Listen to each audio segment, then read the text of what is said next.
Hello everyone, Yubel Master here, aka 38th Master 1, bringing you another live stream for the Yubel community, and let's get into some games. We're currently Diamond 4, our goal is to make it to Masters 1 as always. And we are going to D-rank on this game. I just remembered I was on D-rank mode because of my losses yesterday. Yeah, I decided to like stop streaming because it's like, I'm losing too much.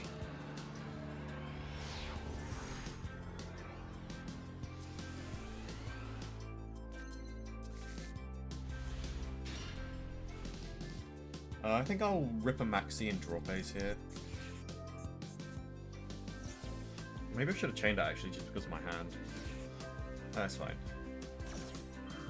Yeah, I was definitely right to use it in draw phase. I guess the main argument to like using it in draw phase is to play around talents, and like if it does get negated, then like at least you don't get talents. Hello Tim, welcome to the stream.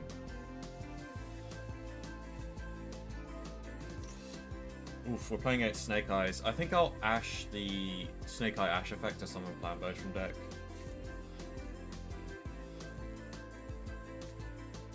Might Ash the original. Actually, I might Ash Requiem.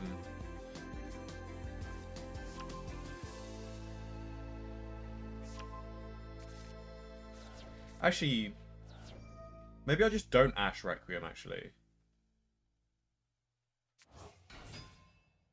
Well, it depends, actually. Ashing Requiem means he doesn't get Engraver Engrave, which actually stops a decent amount of follow-up. But I mean, same could be said for Flamberge Dragon, though. No, because, like, this is, like, follow-up that's in the graveyard. And I do have a Nibiru, so he goes full Snake Eyes combo, maybe. Or maybe this is Zone Starter, actually. So I think this is definitely a good Ash here. Because if he does have an Extender in hand, then I can nib him. Okay, so I can nib him at some point. I think I'll probably nib as early as possible. Like, that's his normal summon. There's pretty much no way for him to extend through this, I don't think. He's got Snake Eyes Diabell Star, but as long as I can nib him before he gets out Flamberge Dragon, I think we're good to go. He can go into Heater and then Promethean Princess, though.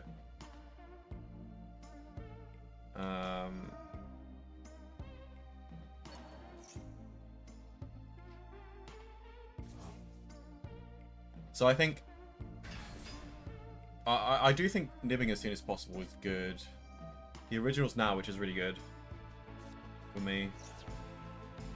So Snake Eye Ash adds... I don't think Snake Eye Ash has a good add target. Yeah, Poplar's at 1. Yeah, I think we use Nib here, and like that actually ends his turn, right? This is a turn ender right here. I'm pretty sure he can't extend through this. Okay, he draws 2. But like even with the draw 2, he's used his normal summon. So like the only thing is like a Diabell Star. I think that's like literally the only thing that like extends him through something. And even if he draws Diabell Star, he can't actually... He can't go into Heater.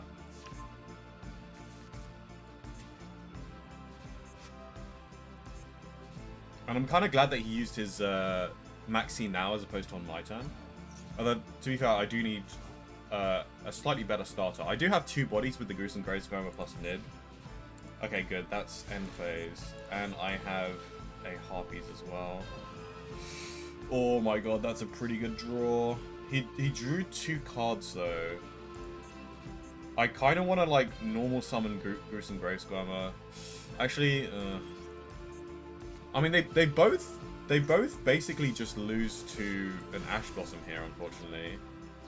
Both of my options.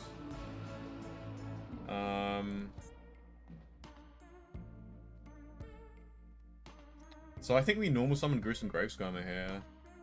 Go into the Fiendsmith engine, see where that leads. And then probably get Ashed on the Requiem. But if we get Ashed on the 1-for-1, then like our grave isn't loaded up with like Fiends, so it's like better than nothing. There's nothing we can do to play around the Imperm. Or is there actually? We could just go SP pass actually. We either risk it, go SP pass. Actually, no, SP pass is not enough. Like he can just go Oak into Ash, and I don't think 1 SP is enough to stop that. And this can do something in the grave, right? This card is continue. No, it's only when it's continuous spell. Okay, never mind. But like he goes into Ash or something. Maybe he even revives Poplar instead. No, he probably goes Ash. I don't know. Anyway, I think we risk it. I think we risk it. Because like he only drew 2 cards, so like there's, and he already used 1 Ash.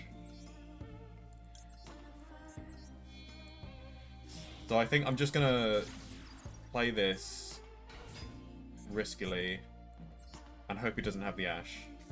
It's quite a low chance he has the Ash though. Of course, yeah. I mean, the chances were low. Like I don't disagree with my play, but like, I mean, it's either this or SP, which is like not enough.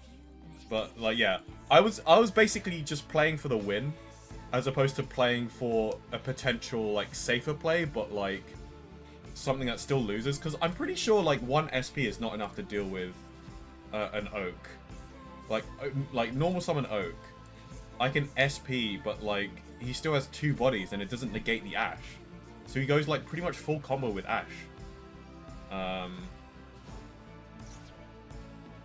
At least I think he does. It really depends on the rest of his hand.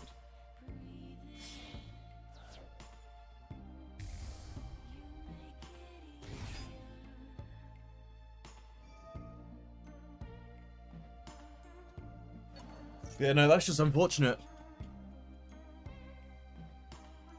Think of adding that Water Fiend monster. Which Water Fiend monster? Is this a main deck monster or an X deck monster?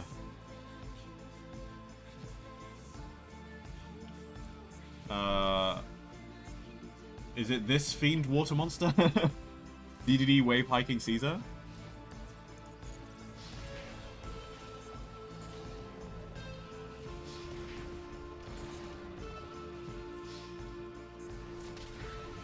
Well, unfortunately we're D-ranking. That's fine though. Deep Sea Fiend. Is that the one that can change attribute? Like you discard to special summon and you can change the attribute? Is that the one?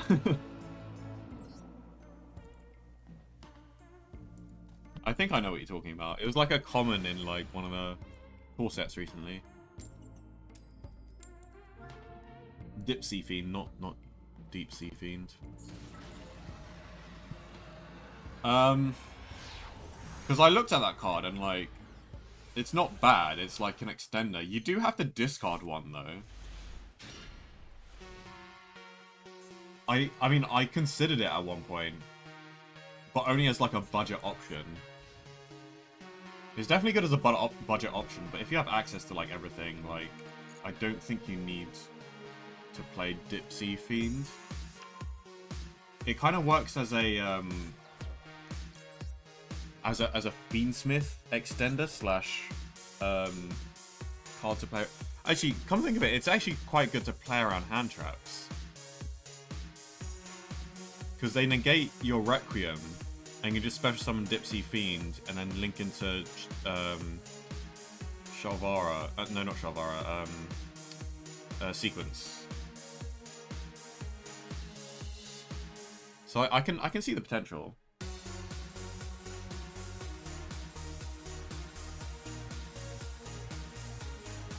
What do you mean it gives your... It gives your opponent a body? Did I forget about this effect? Let me read it. Discard 1 card, then declare 1 attribute except water. Special summon this card from your hand. To either field. Oh, to either field. Then this card becomes that attribute until the end of this turn. Then if you special summon this card to your opponent's field, you can special summon one level 4 or lower Fiend monster with an original attribute other than the declared one from your hand or graveyard to your field. Also, for the rest of this turn, you cannot special summon from the extra deck except Fiend monsters. If this had like a higher attack, because like 1500 attack is not enough. If this was like a level 8 monster with 3000 attack, then actually this would be a decent card. Because this is basically like a better version. Because then it would be a... Oh, I see. This guy is... Okay, he's under draw though. Music's a little bit loud. Let me just turn that down. He's under draw, so like...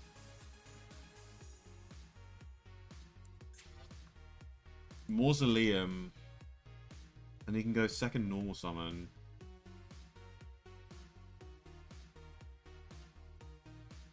Huh. I think I'll Fluid Loss this. Before he goes into Link 1. Because he can't add Mausoleum, so... The only way that he actually combos here is if he has Maiden in hand or something else. But I'll Fluid Loss anyway.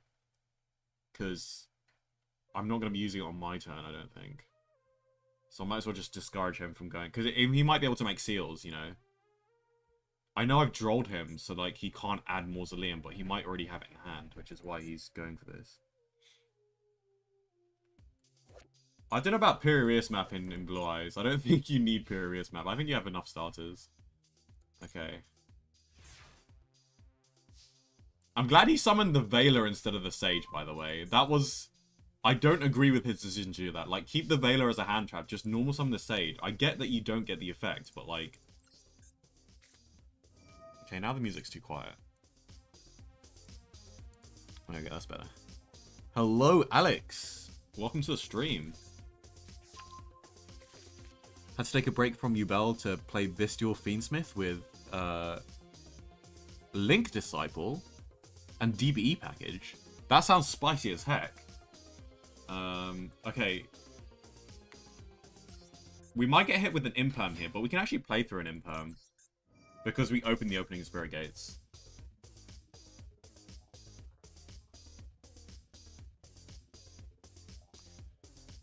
But yeah, with Dipsy Fiend, I don't think it's worth it. I get that it gives your opponent a body, but unless you're playing Anguish, it's not really worth it. And even if you are playing Anguish, it's like... Going into a Link 3 and then using an opponent's body... Okay, well this guy just doesn't know how to play against Yubel here. I'm going to Talents his hand, I think. Because I have full combo anyway, so... Can you imagine if Talents had the option of destroying spells and traps as well? That'd be crazy. Yeah, we're going to look at hand, see if they have any more hand traps. Yeah, if... Oh, well that's annoying.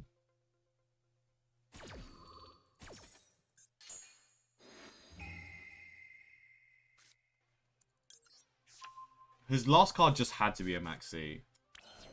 Well, the good news is that we do have an Imperm, so we don't actually need to play into this Maxi here. I might just save this Samsardi Lotus for the follow-up. Because if I normal summon it, it might get destroyed. And it gives me, like, more discard fodder for opening. So I think we'll just set one and pass. If he goes into the Link... Oh, it had to be a True Light. It's good that we have this in the Imperm column, though. Unfortunately, if I do want to Imperm the Link 1, I'm not sure I can play through this. That's so annoying that this had to be True Light. It could have been worse, though. This could have been a Maiden, and he could have comboed with my turn, but still.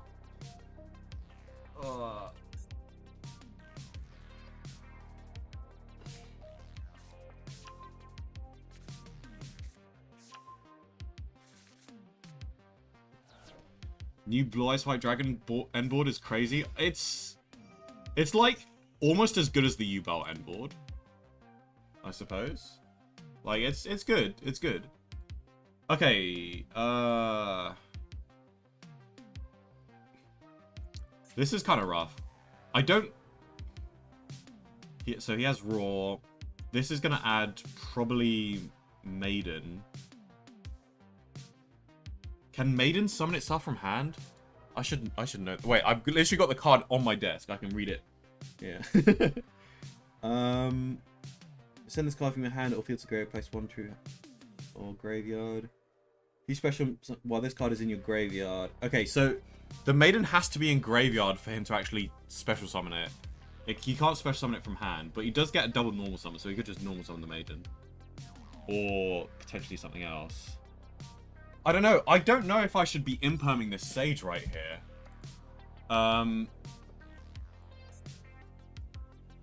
He can go into a Spirit.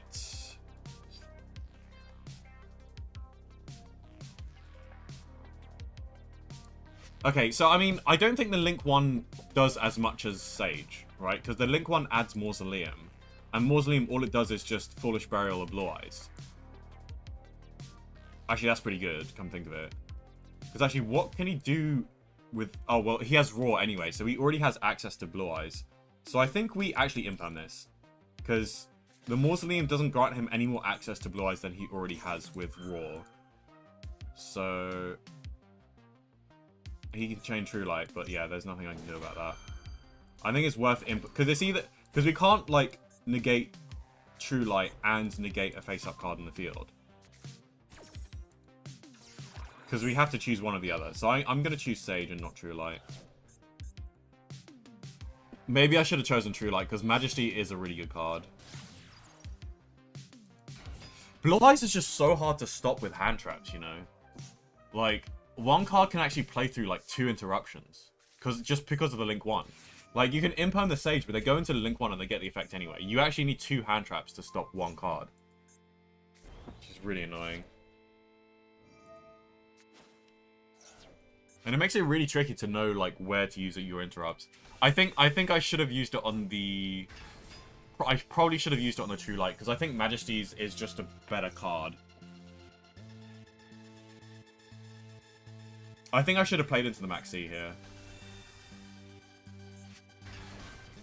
Well, I mean, I didn't play into the Maxi because I didn't expect him to have a True Light. He basically won because he had True Light. I was expecting this to be an imperm or something. This would have been better if it was an imperm for me. Unfortunate.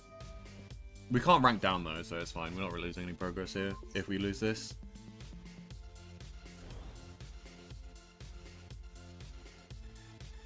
It can stop cards and starters that require your field to be empty. No, I mean, the Blue Eyes White Dragon end board is really, really good. It's not as good as a Yubel end board, but it's still really, really good. How does it... Okay, I mean...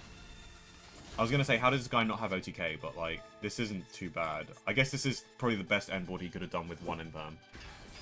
How did he summon... Oh, he summoned this. Yeah, I know I summoned that. Does he get to reset any traps here? Okay, no. Well, thank you for returning that to hand. I actually needed that back in the hand. Oh, this is lethal. Okay, never mind. GG's.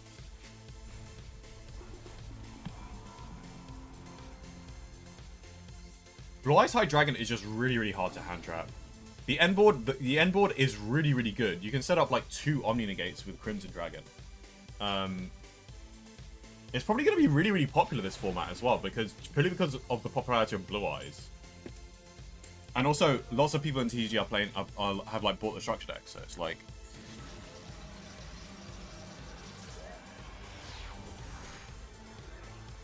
Also, the Blue Eyes deck is actually really fun to play. Like, they've done a really good job with the card design. It's, like, just as fun to play as Yubel, basically. And it's actually quite similar to Yubel. Like, you have a double normal summon. You have a field spell. That's... Well, actually, the field spell doesn't do as much as field spell we have, but still. What am I looking at? Oh, my God. I don't know. I'm just going to rip Fleur Loss now, because I have no idea. I'm guessing he's playing, like, Thunder Dragons? Okay, nice Ash, bro.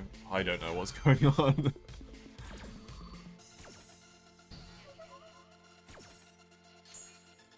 But yeah, the Blue Eyes has a lot of similarities. Like, you have to play, for example, you have to play a brick in the deck that's like a classic anime card that you have to play at least 1 of. In Blue Eyes, you have to play 2 of. And like, same in Yubel, you have to play, like, Well, technically you can get away with playing just one Yubel and TCG, but like in Master Duel, I'm playing Yubel and Terra Incarnate, so that's like playing at least 2 Blue Eyes in the Blue Eyes deck. And even though they are bricks, you can sometimes use them in hand. Although it's not optimal.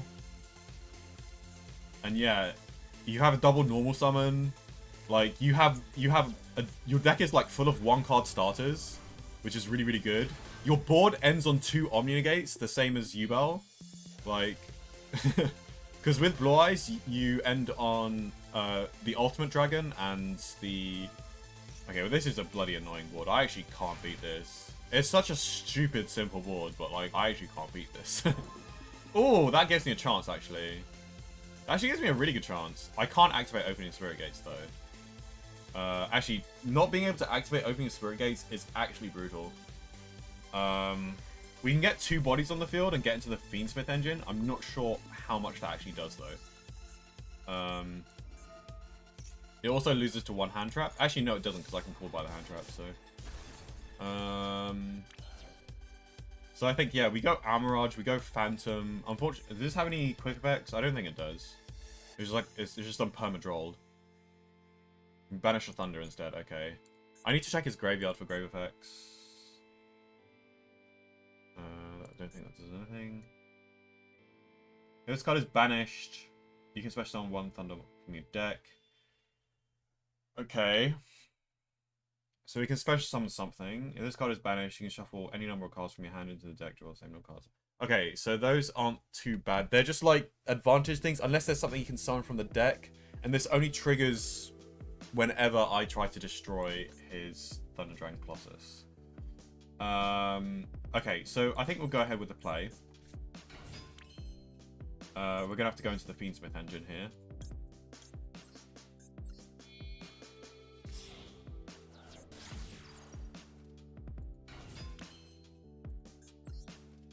And we have to spend a lot of resources to actually go into the Fiendsmith engine as well. It's very unfortunate, but it's fine.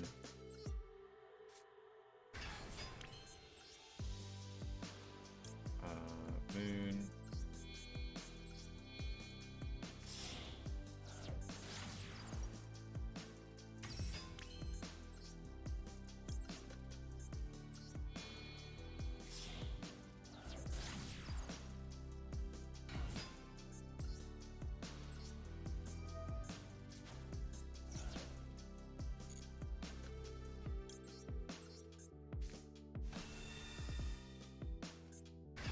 Oh, I just realized this isn't full combo. Oh, that sucks. I should have put it in attack mode as well. I forgot that I'm not playing TCG. Man, I do this every time. I probably should have kept the Phantom on board.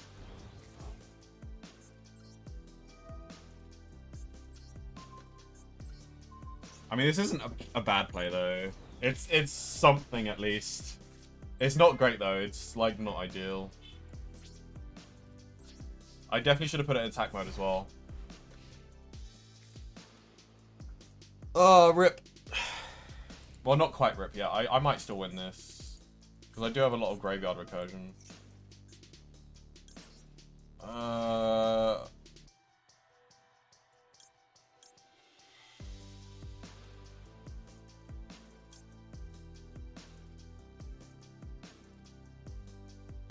Yeah.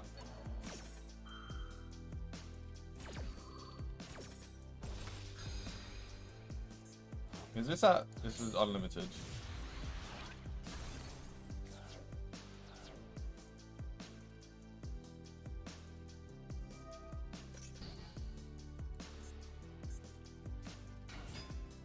Of course he has another Batman Solar.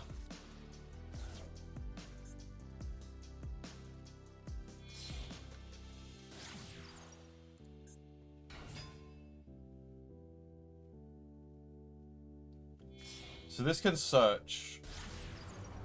No, my engraver. I better draw something good here. Droll destroys my deck. That's not great. I definitely should have kept the Phantom on board. But I forgot this isn't TCG. If this was TCG, I would have full combo. Because I can just go into Necro Equip. And I have 2 bodies to go into sequence. And then I can go into Aerial Eater.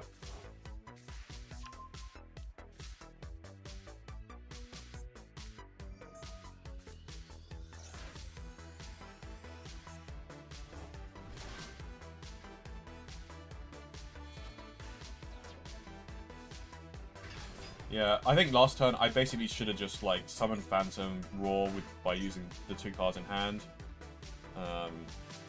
And then pass turn.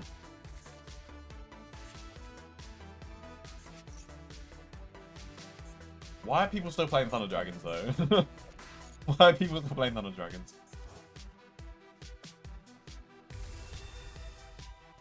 I guess it's not bad this format because like not being able to add is a pretty powerful effect.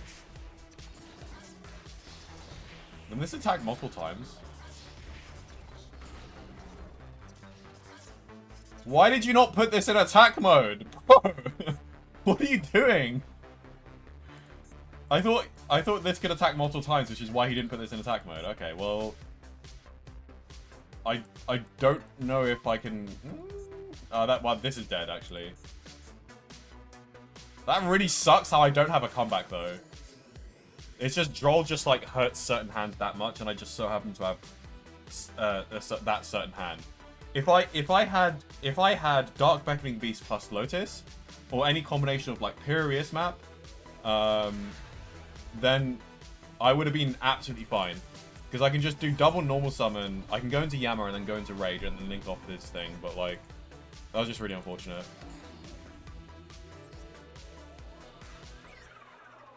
I would have definitely stood a better chance if I went into Phantom instead and didn't make the TCG brain misplay. But yeah. Man, why is it so hard to win games nowadays?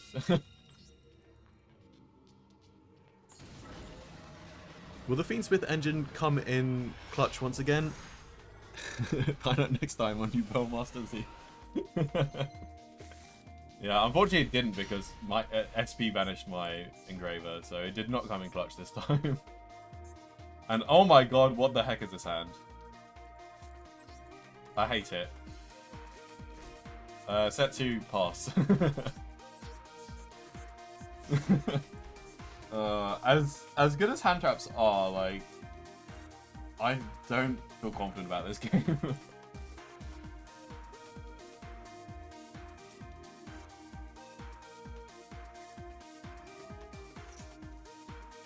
Am I playing against this? Why is everyone playing D-Fissure? Can I Ash this? I might want to draw this first, actually. So it's 1 effect, so I can't actually imperm these things.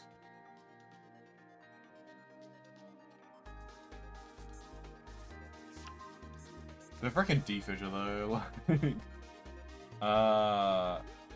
Why can't... Oh, I can't draw because of D-Fissure. Bruh! This can't... Oh, I hate this. I hate this, man.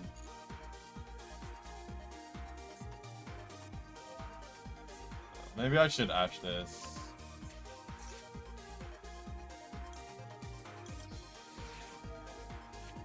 So they should stay in the Spun-Trap card zone at least.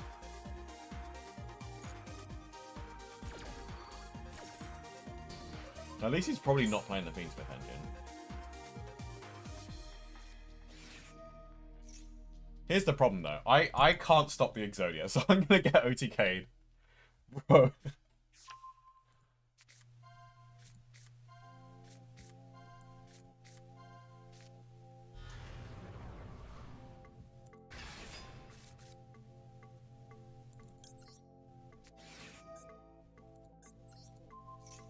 It's gonna get negated.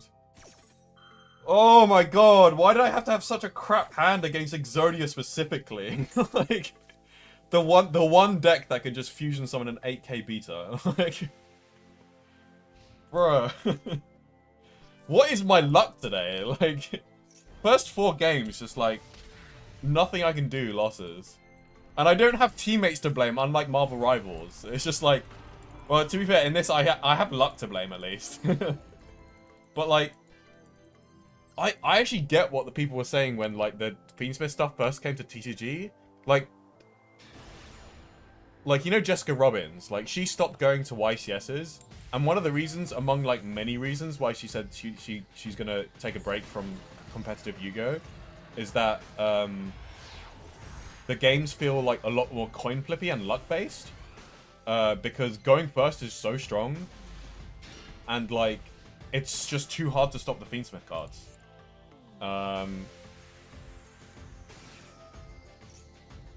Oh, this is a new card. I think I'll... So this card adds the new card. I think I'll just Ash the new card. Does this like...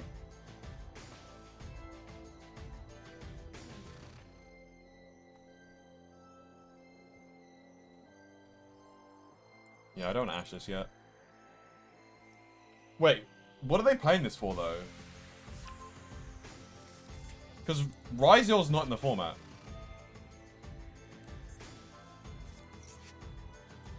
What is that? A light... It's a water fairy. How does this work again? Same type or attribute.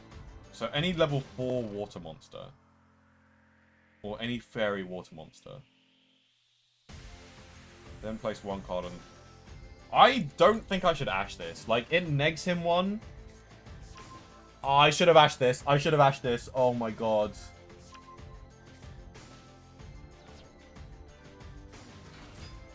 Oh my god. For God's sake. I should have Ashed it. I should have Ashed it. Because like, oh, I can just Ash whatever combo he's gonna do. But it's like, oh my god, what is this? I hate this. I'm not gonna Pirius map. At least I can defend with Ash. Does this stop defenses? Oh, it reduces defense, man. Man, what is my luck today? Like, there's like nothing I can do. You always Ash it? But like, an argument against Ashing it is that it negs one, right? If I was against Ryziel, then like maybe. Because that might be their only starter.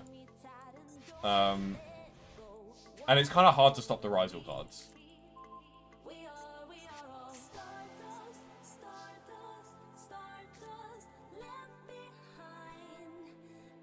Okay, so I basically just gotta wait for an imperm.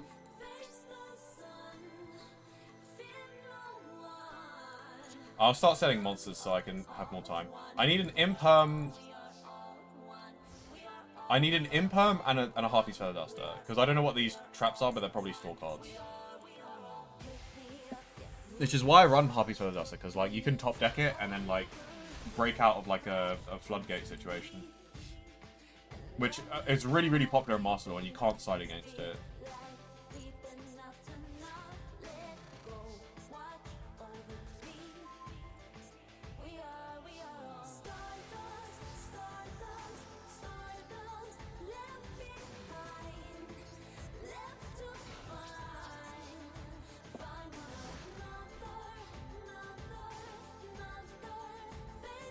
Yeah, it's very hard to deal with no special summon floodgates.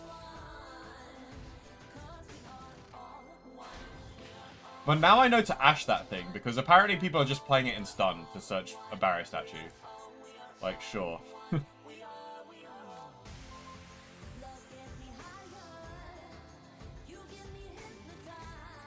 Okay, let's thin the deck.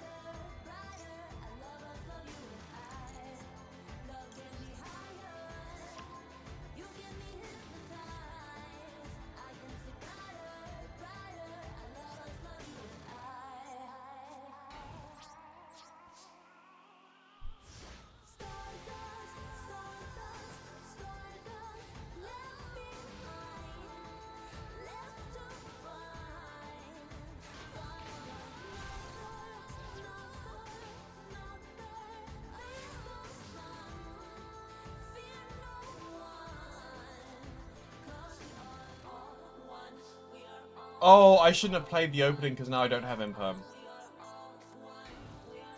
I can still set the imperm, but it's like a 1-turn delay. But I think it's worth it for thinning the deck because we don't just need a... We need a Harpies as well.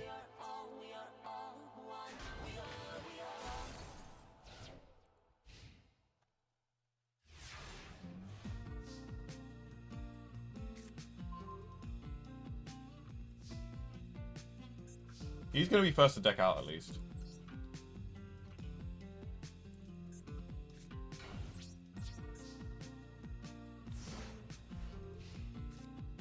Maybe I just don't even Ash like a Pot of Greed or anything.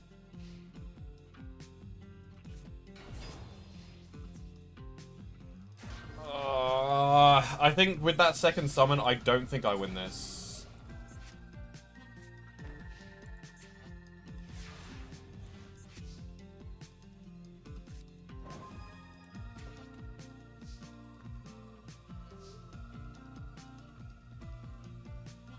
I guess my win con is like deck out. Oh,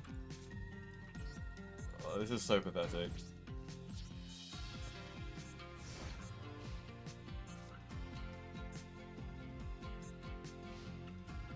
I'm taking 15 per turn though. Don't think I can deck him out.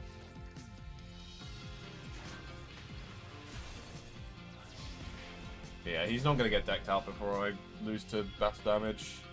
And because of Clockwork Knight, my Ash doesn't defend against this. Okay, yeah, we're gonna quit here. I'm not gonna play through this.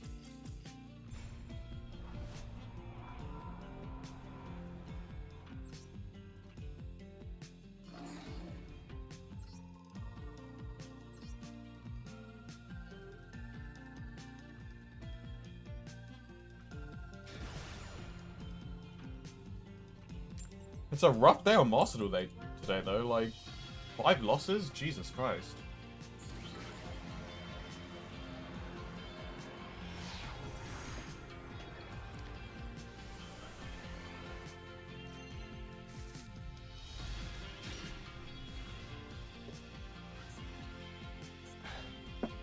I'd say 70 to 80% of people I ran into who've used that card will go for the statuses or with a potential combo starter.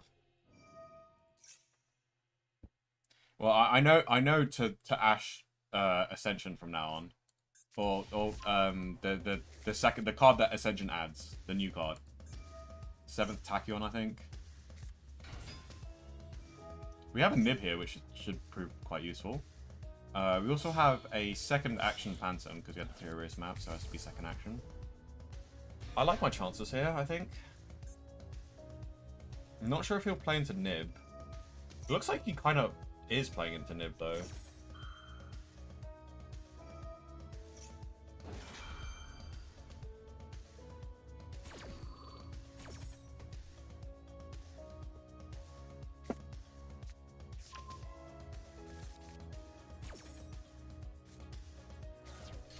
Oh, statues. Oh, statues, not statuses.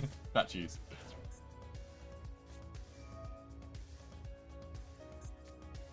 Yeah, now I know that it can add a barrier statue, like... That's getting ashed every time. It's such a lame deck, though, Stun. It can't have a high win rate, but, like... It feels so bad to lose against, because it's like, you feel so powerless against it. But, like, if it goes second, it's, like, the worst decking in existence. Like, it's literally the worst going second deck ever. Like, people say, oh, Yubel is bad going second, but that's nothing compared to Stun.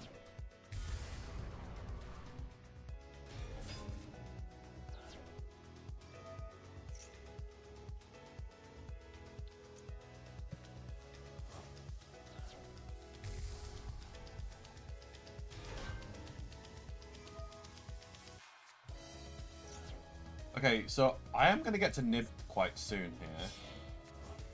He has this as an extender, potentially. I think we Nib now.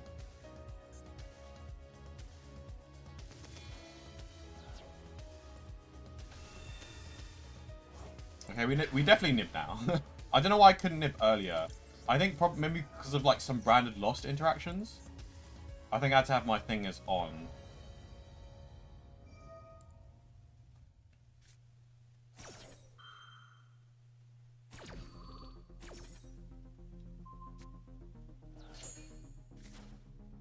Why did he banish his own Lubellion? I would probably banish itself, right?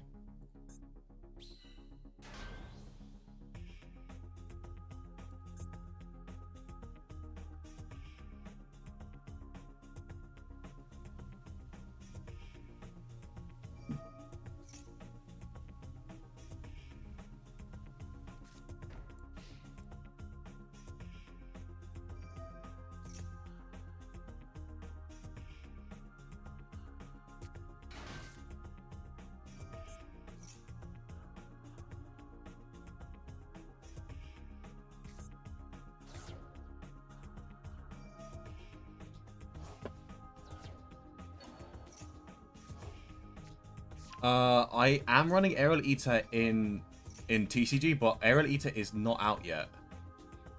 Oh wait, hold on, they snuck it in the latest pack? Hello? wait, that's huge. Wait, I need to get on. Hold on. I never freaking knew. What the heck?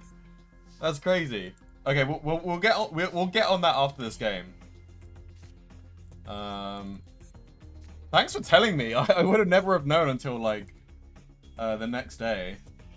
That's such a big like card, and it's just like it's probably like a really low rarity as well. So we don't actually need to buy any of the packs, unless it. I mean, if it's an SR, I think we'll craft it. It's only when it's a UR then is when we actually need to like think about buying some packs. I really hope he plays into my talents as well. I'm not sure what he set. What did he set? Branded sword? No, that's sent to graveyard.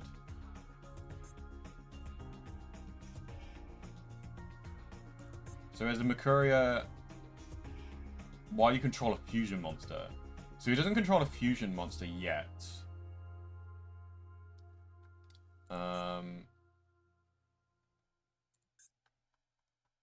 Do I know any other set cards he has? This was banished. So I think all of his set cards are unknown. So probably like Called by Imperm, maybe? I don't know. It's a 60 card brand, it's roughly 60 card branded.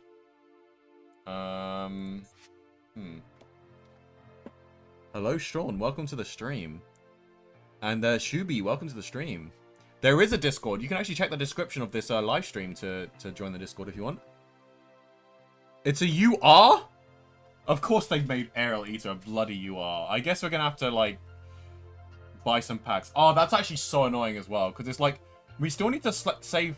We still need to save for Lacrima the Crimson Tears, which they're probably going to make a UR. So it's like... I don't know how many gems I want to be spending. I can spend all of them, to be fair, because I think... The soonest they'll release Lacrima the Crimson Tears will be 1 month from now, and I think we can farm enough gems to, like... Besides, if we don't pull the Lacrima, we can always just... We can always just craft it, because we do have enough UR gems to craft these things. So I think we'll just freely use all of our gems, just to see if we get an Aerial Eater. And if we don't, then it is what it is, and we'll just craft it. We can get some Blue Eyes cards in the process anyway, so... This guy's taking ages to think. If you're wondering, yes, you do imperm this.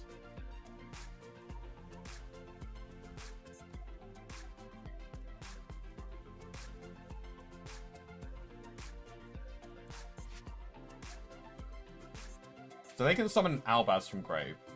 And then that will get out a fusion monster. They could probably get out their second Mirror Jade. Although, then again, I can just, like, Phantom the Albaz. Come to think of it. But it might get called by, so I can't really rely on that. But yeah, after that, I could probably... Is it when it leaves the field by card effect, right?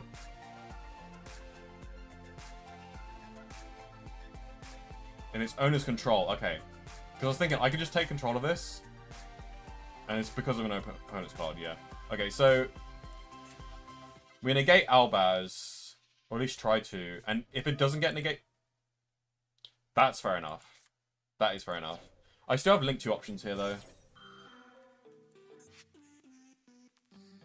He discarded an Ash for it. That's actually really good for me.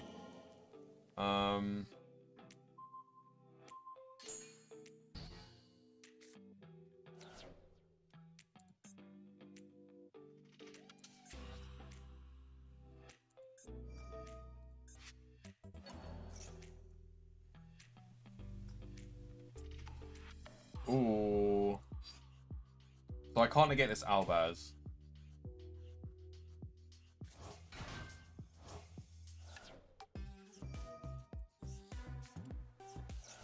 He discarded the Bakuria, though.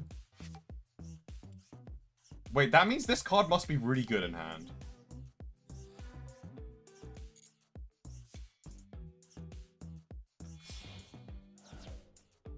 So I should probably Talents to look at hand, but if I Talents to look at hand, then I have no combo extenders. Okay, it was a second Ash. I guess, oh, he was going to discard his entire hand anyway. You can just summon the Mirror Jade from grave, bro. Brandon does so much. This is so annoying.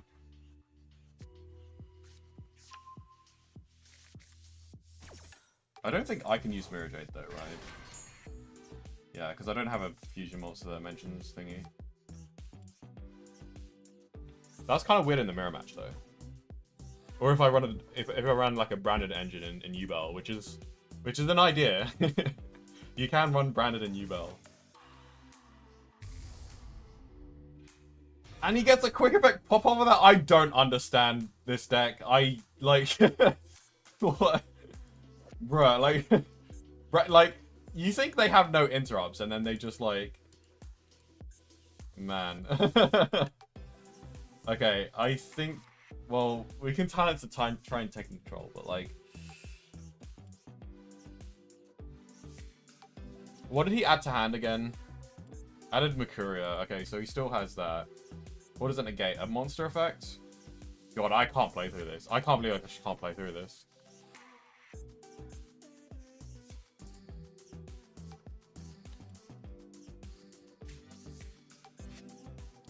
I think we talents to draw 2 here, honestly.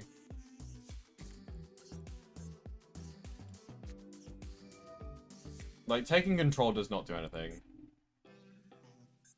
We have to draw 2 here.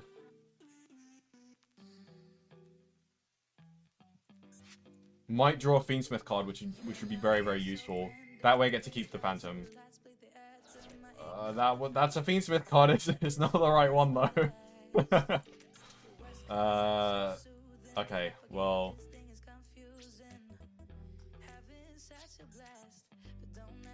my Phantom probably gonna get destroyed here. If it doesn't, then he misplayed. But yeah, it's over. Man, 6 losses in a row, bro. I kind of don't want to play. Like I'm just having such a bad day on Master Duel, man. I just can't get a dub. Like this is like just as bad as like my last stream of last season as well. At least I got 6 wins yesterday, but I still got 4 wins. I say yesterday. I mean like last time I streamed, which was like Wednesday. But like, bro. And like, I get why people blame the format. It's super coin flippy. Like, before, like, it was coin flippy, but like, I can't really put like, I can't really explain why. But I get what people are saying. It feels coin, because like before when I was playing TCG, when people were making that complaint of like it's just coin flippy and like luck based, and people were saying that because like people were starting to see like less of the people who like consistently top YCSs and more like unknowns topping YCSs, which kind of goes to show like how coin flippy it is, and that's an argument people were making. And this was at a time when Fiendsmith first came out in the TCG. Oh, I forgot to get the aerially to. Damn it. Whoops.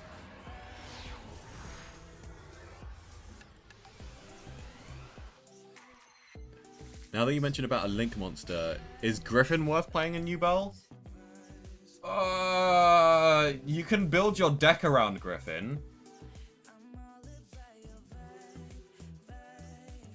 And I think that's not a bad idea. We're going to chain this stuff, by the way.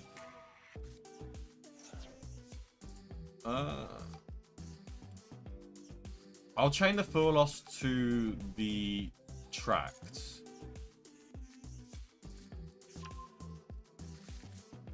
To bait out an Ash. And then I'll chain Maxi to Lurie's effect. If he doesn't negate the Full Lost.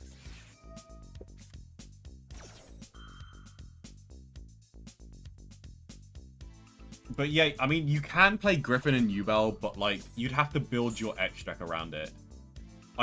Like, whether it's worth it or not is like debatable, because it's a really good Floodgate, but like, I think the end board is still good enough, like, building all of these Omni Negates. And I think an Omni Negate is more powerful than a Floodgate, because an Omni Negate can stop board breakers, which is like, and if you get board broken on the Floodgate, then your Floodgate doesn't work anymore.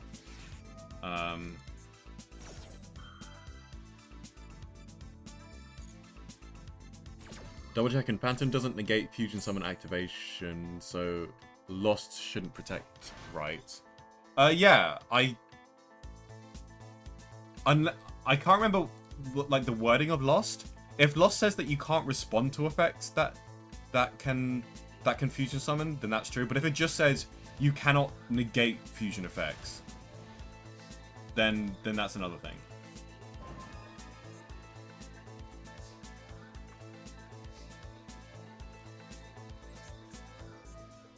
Okay, hopefully we get something out of this. Because we only actually have one push here. We do have a cross-out designator. So yeah, we're going to have to cross out this Droll here. But it does mean we're still vulnerable to Ash, though. We can just Ash the Requiem. Oh, they just quit. Okay, so I guess they didn't have the Ash.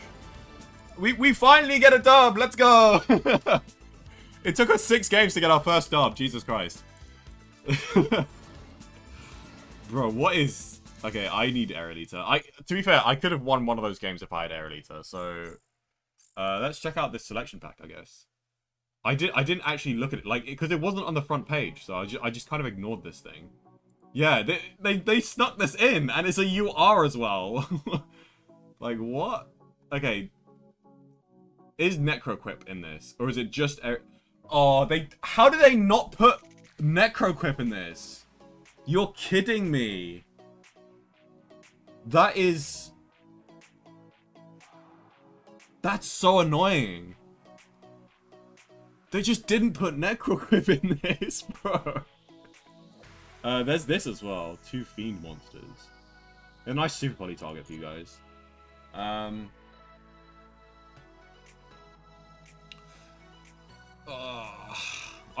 just thinking about like how this changes the deck. I think this would replace Beatrice, I think.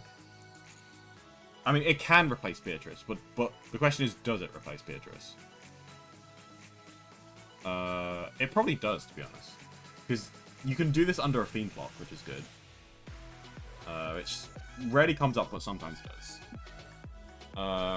It also gives you a good target for the grind game as well.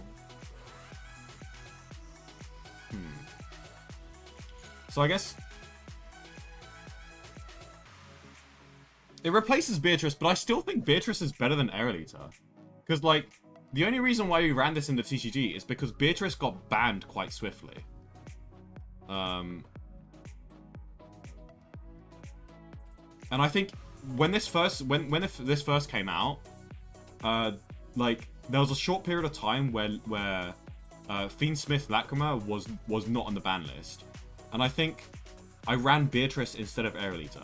Just because it basically accomplishes the same thing. And, like... Yeah. There just wasn't enough space in the extra deck. So we don't technically need Aerolita yet.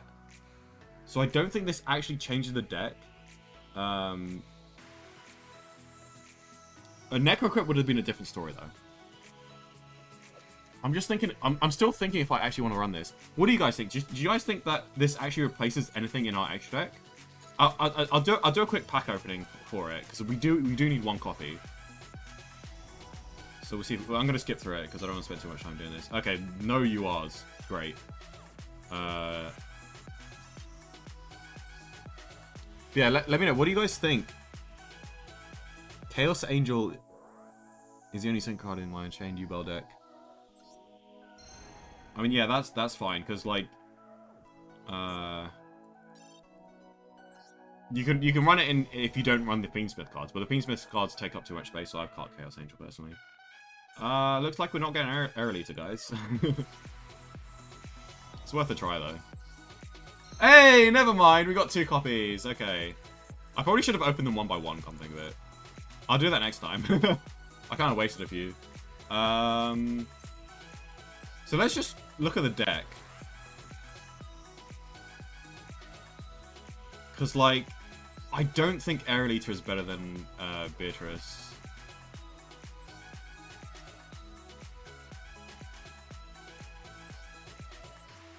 Like, our extract is just too tight.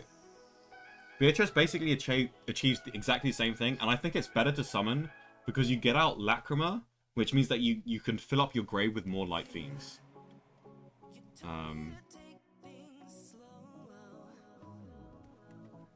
What? Hold on, actually. Here's the thing, though. What Aerolita can replace is it can replace Fiendsmith Lacrima, which is an interesting take, actually. Because we can actually do something like this. And that's pretty interesting.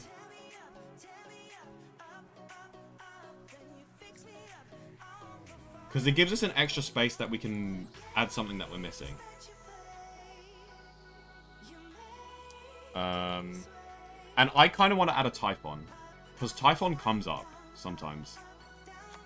Like, so something like this is, like, interesting. Lacrima is a really good card, though. It really helps with, before we go... Oh, yeah. I might as well claim the dual pass now, actually. I'll do that real quick, just in case I forget.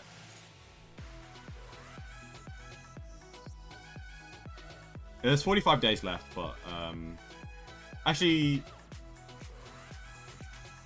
Well, we're not really saving up for anything, so I might as well just claim them now, yeah. 1,000 gems. Nice. 130 URs. Wicked Avatar. We got a desktop background. And we got... oh, Ruby! Ruby. I'm actually going to equip that, actually.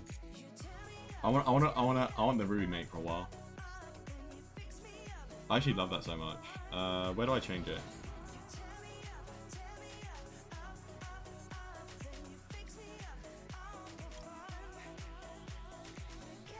Hey, there it is. Cool, we have Ruby now.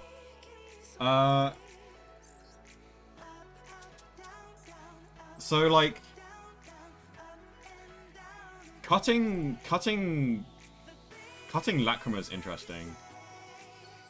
Because, like, this gives us an extra space for Typhon. Whereas, like, if we run Beatrice plus Lacrima, like, what does Lacrima do for us?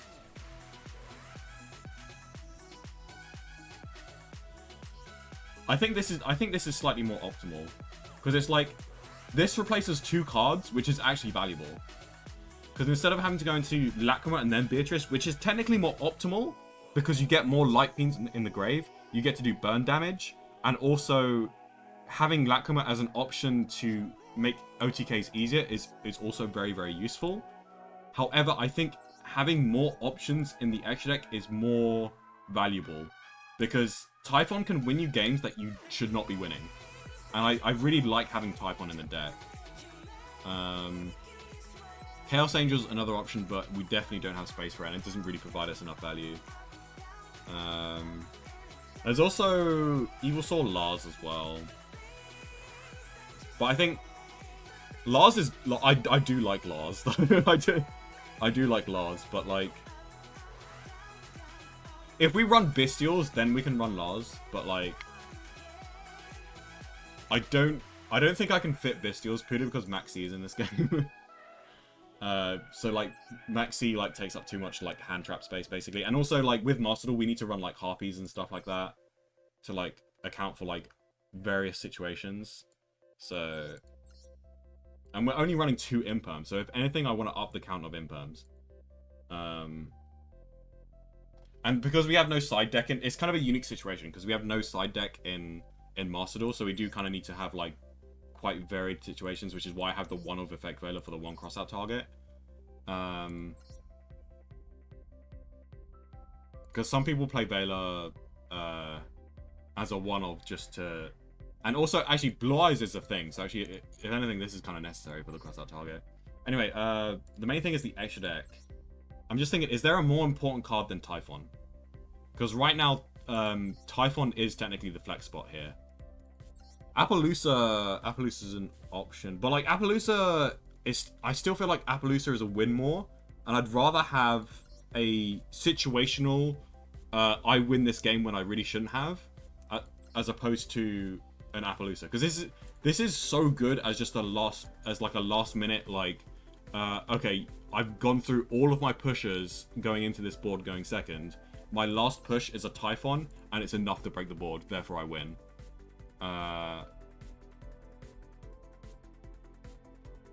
Ruby does nothing? Oh. Well, that's still kind of cute. She pops out her ruby crystal? That's so cute. I have never forgotten the past before. Because usually they give you like a warning of like, oh, it's 10 days left, and like, I might as well do it. I might as well claim it now. Because usually the reason why I save it is so that I can hold like 999 gems plus more. But I think the reason why I've claimed it now early is because like I've just used like pretty much all of my gems. So it's like by the time it reaches the end of the 45 days, I'm probably going to have gems to spare anyway. Gem space to spare in my inventory.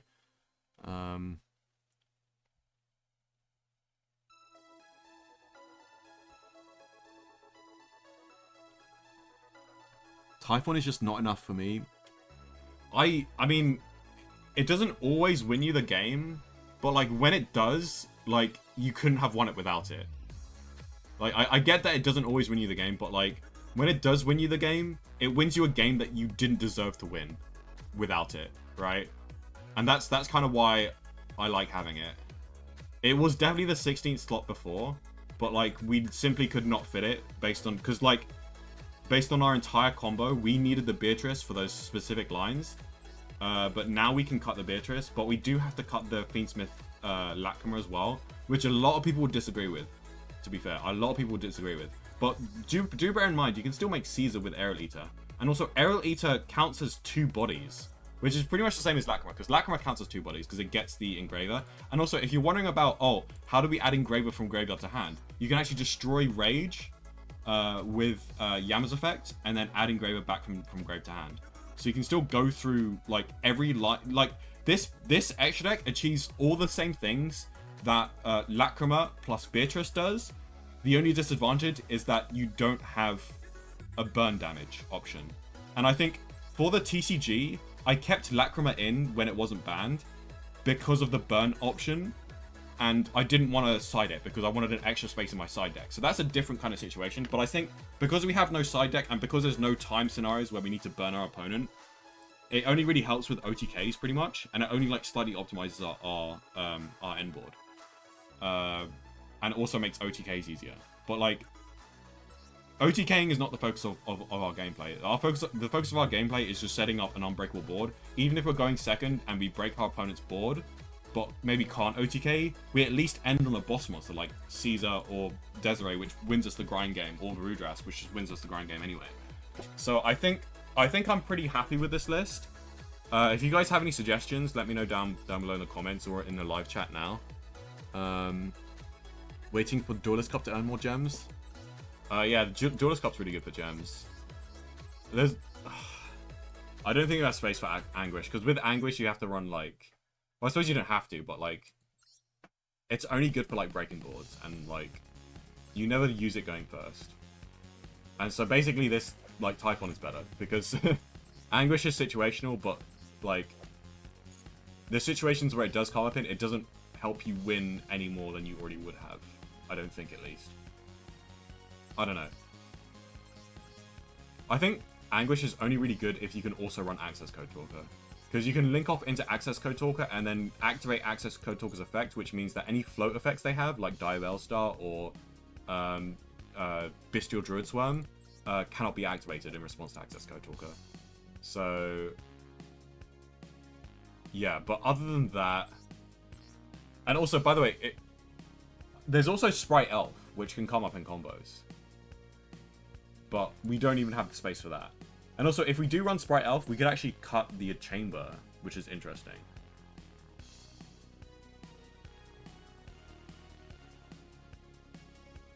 But it makes the combos, like, different, though.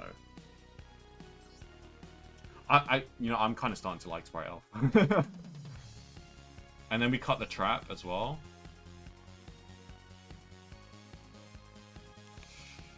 Okay, this is an option here. This is an option. And we can run an extra imperm. One less brick in main deck because we have Sprite Elf. I think that's pretty good. I need to test out the combos though. Because...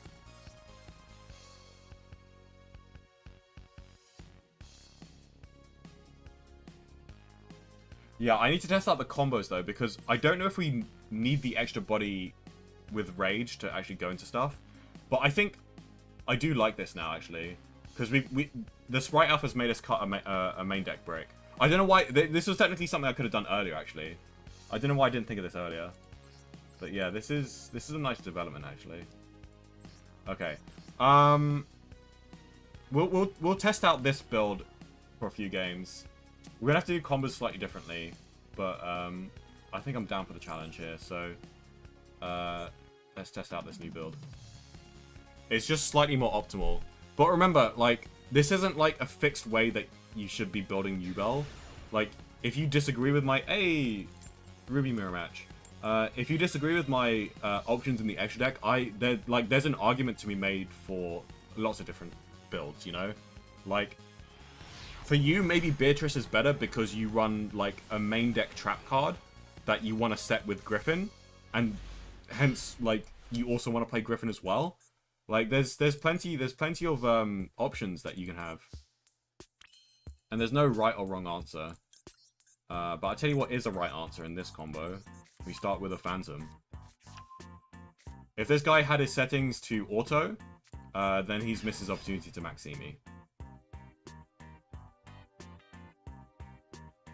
Just tough luck, buddy. Hey, I knew it. Yeah, I thought so.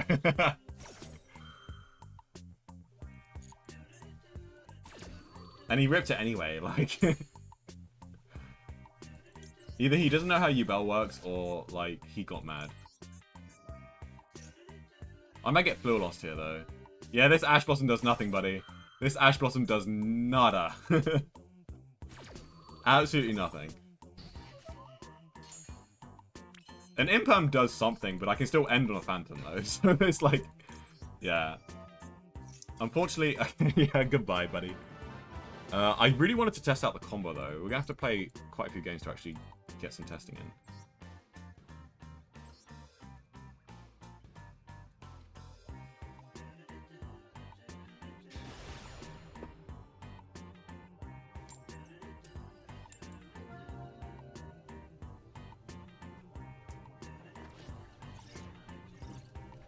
Man, it feels so crazy to me that, like, I can say, oh, yeah, Fiendsmith Black Hammer is a cuttable card. Like, it's such a good card, and the fact that, like, extra deck space is so tight that, like, I can say something like, oh, it's cuttable, it's just crazy. Okay, I guess we Ash the Requiem and hope it's enough. It's not going to be enough, though, probably.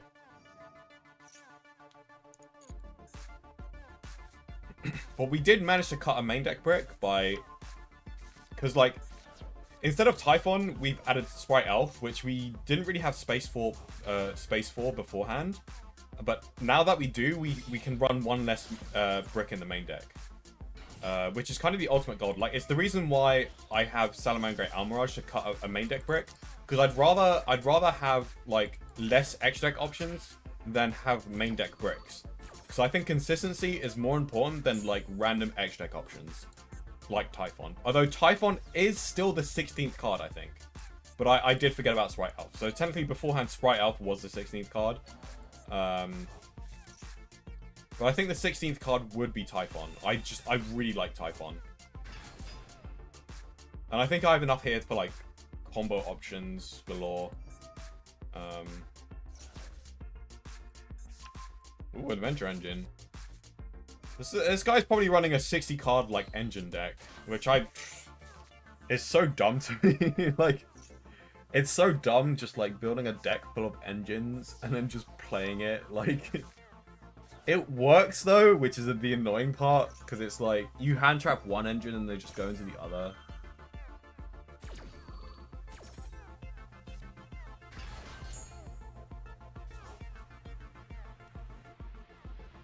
Although out of all the engines, like, the Adventure Engine is, like, bricky, so relatively speaking.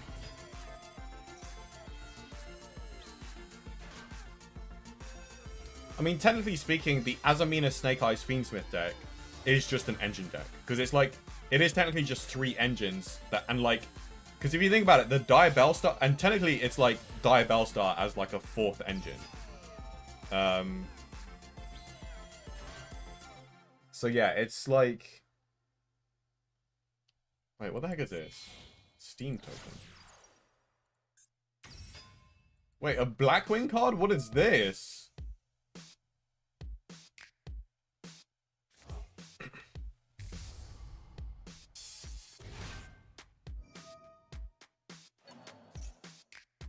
I guess it's a generic extender?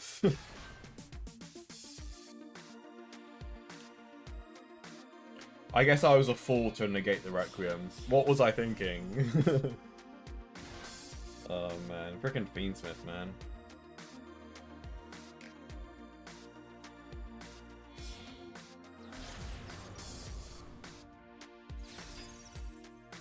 To be fair, maybe I shouldn't have negated the Requiem purely because he did start with the Engraver. So I think from now on I'm going to not negate the Requiem, but negate the Beatrice, because usually it's the Beatrice that gets like some toxic stuff. And they can usually like normal summon a hand trap. So if they have the Engraver in graveyard, then I don't Ash the Requiem. That's what I'm going to do from now on. Oh, this is just engines.deck. What is this, man? This is honestly, this is like an outdated engine deck as well, apart from Fiendsmith. It's a really ugly deck. I don't like it. It's so ugly. But I'm going to get my Kashi locked here, so like, you know, it works. Definitely should be saving the Ash for Beatrice if they have Engraver in graveyard though. So that's duly noted. Although, to be fair, they still could have... Yeah. No. Because we saved the Ash for Requiem. Wait. Okay, we actually... Oh, wait, have they already activated... yeah, they already activated it. Okay, that's unfortunate. I guess we lose. We can double normal summon. Maybe bait out like a DP or something. Is it just special summons from like anywhere, right? Yeah, from hand as well. From everywhere apart from the graveyard, because I guess my Kashi's used the graveyard. There's like no point in me activating that, I just realized. But we'll get 2 normal summons. Actually, no, we've already got the normal summon achievement, so we actually don't need to do this. I think we have Myth Defeat here. Yeah. There's nothing we can do, actually. Actually, they might not have enough bodies to OTK us. Does this destroy it as well? It destroys it as well. Of course it does. Okay, so we might survive, maybe. Probably not, though. Because I think, like, this still gets them something. Like, these... Oh, they do have DP. I think that's enough. That's enough for game, I think. 5,000... 7,500. Yeah, that's exact game. Wait, no, it's not. It's 500 off.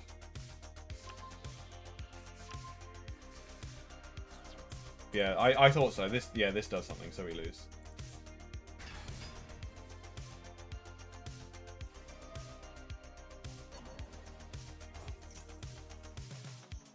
So usually I would admit defeat here, but I think there might be some daily challenges that might be like requiring normal summons. I mean, we probably got that one by now. So okay, this guy's going Fiends with combo. I think we surrender here. Because the usually beforehand the reason why I don't usually surrender is because I want like progress towards achievements to count. But I've realized I've actually completed a lot of the achievements. So like the only achievements that I haven't gotten yet is Summon from Graveyard. So activate a trap. Which I can't do against Jinzo, so you know it'll be crazy if like your mates had effects like a Duel Master situation. That'd be so cool. They should implement that. It would be pay to win though, because a lot of the mates like are hard to get. He's so tall. What the heck is this 9-foot hunk doing on my screen? Okay, so this hand loses to a single imperm, unfortunately, but at least we have a bunch of hand traps. So yeah, the achievements that I need to get is banish opponent's cards, special summon from grave, destroy something by battle, and activate a trap card. So beforehand, I wasn't quitting because I still had the normal summon achievement, but I think I've recently got that normal summon achievement.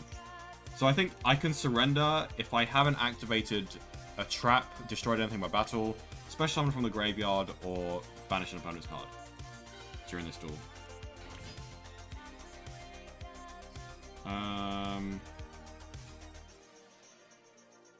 Do we go No, we go Moon first. So this does actually give us full combo because we can use the opening Spirit Gates effect. However, it wouldn't be full combo if we just opened opening. So opening isn't actually a 1-card combo yet, which is interesting. It will be a 1-card combo when we get Necro Crypt Princess though. So the Sprite Elf is probably going to be replaced by Necro Crypt Princess, by the way. Which does mean we have to add back the trap.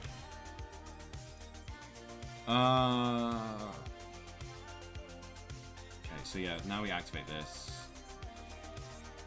What do I discard here? Probably Droll.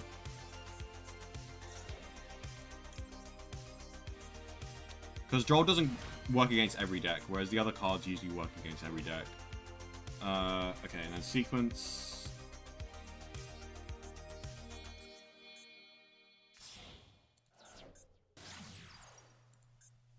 And we still have Engraver's Grave effect if we use both of the Dark Beckoning Beasts here. So I think we'll summon Aerolita using both of the Dark Beckoning Beasts. This one and this one. And then Aerolita will send Samsardi Lotus. So here we go. We're actually using Aerolita for the first time.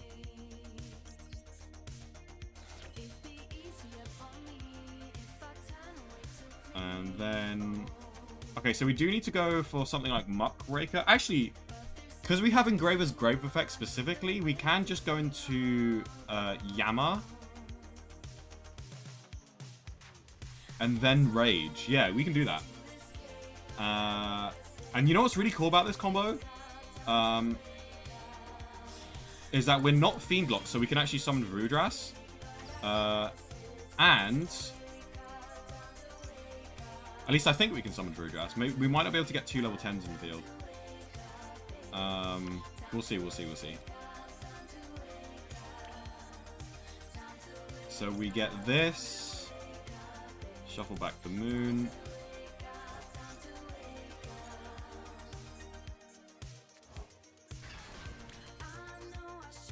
And then we go into Rage. And then we pop Rage with Sharvara. And we can actually use Rage's effect to bring back the Engraver to hand to get us Luri, which is really, really cool. So we basically achieved the same thing that Fiendsmith Lacrima does for us.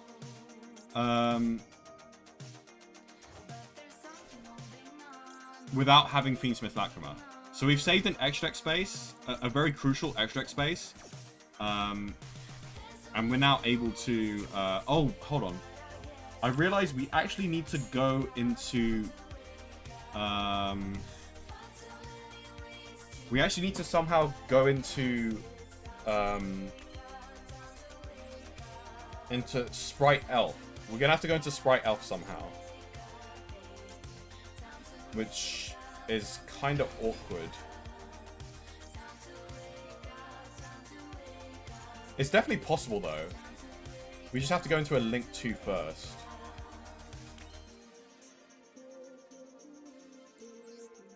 Okay, so we have Engraver, which gets us Lurie. Probably gonna have to go into Moon and then go into... yeah, so we're probably gonna have to go into Moon and then go into... hold on, how do we get out Varudras though?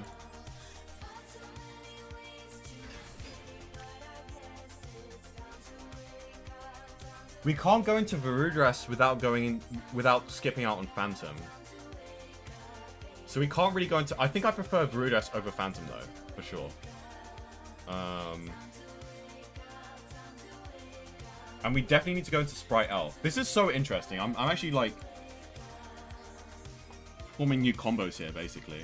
I'm actually cooking.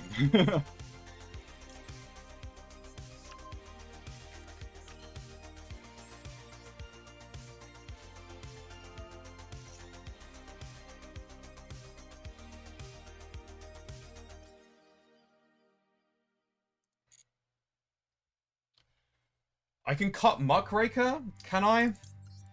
You might be right about that. I need to think about that. Because if I can cut Muckraker, I need to think about like specific combos where Muckraker comes up. Because if it comes up in specific combos, then I'm keeping it.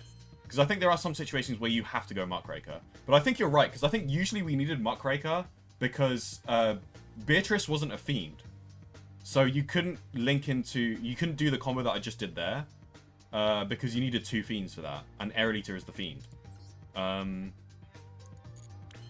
Okay, so we want to keep this as one of our level 10s. We'll summon Squirmer. I'm not sure where we're going to be able to use the Lurie here for. We don't want to destroy. We'll link off the Sharvara because we don't want to be Fiend locked. And we go into this and this. You might be right about the Muckraker. If I can't, I'll go back into the deck editor after this. And then,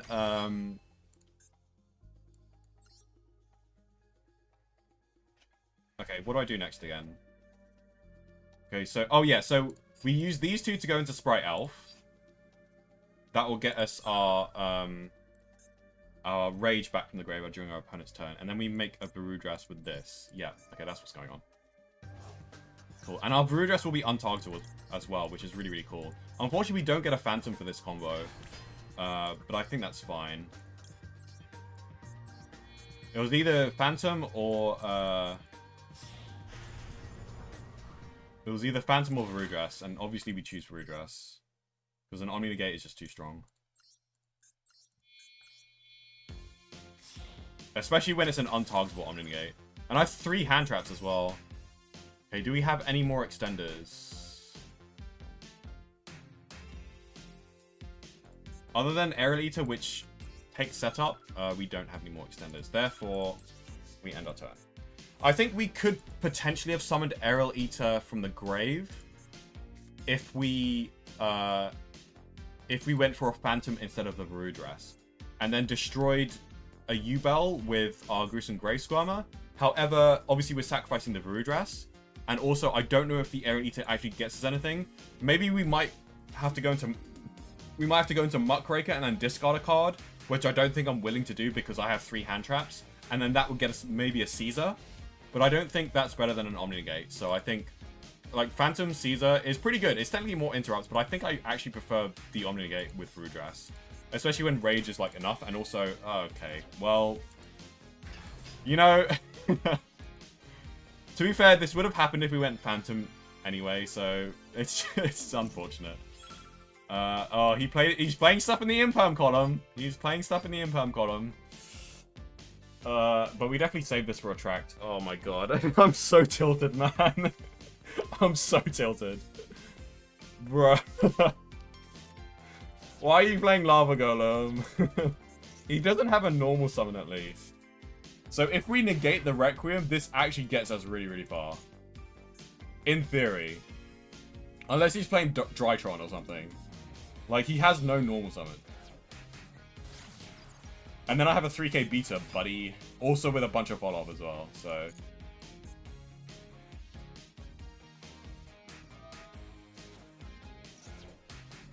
Ash Blossom! It might get called by, though. But it's fine, we can just imperm the sequence. So, okay, no call by. How do you extend through this, buddy? Adventure Engine, maybe? Nightmare Throat. You can't normal summon! This gets you a Phantom and that's it. Buddy, why do you play Lava Golem? I get it though, but like, Yubel is so reliant on their normal summon that like, Lava Golem is like... And to main deck it as well, like, maybe side decking it in like a tournament setting, but like... Even then, it's like... What are you doing, buddy? You know?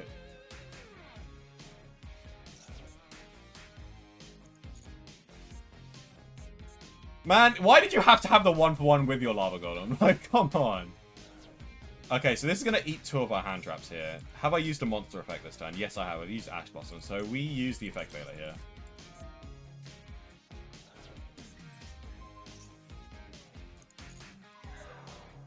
Okay, so we can link into Yama, and then we, like, imperm the Yama. And then he can either go Phantom or... he either goes into Phantom or goes into... a Rage.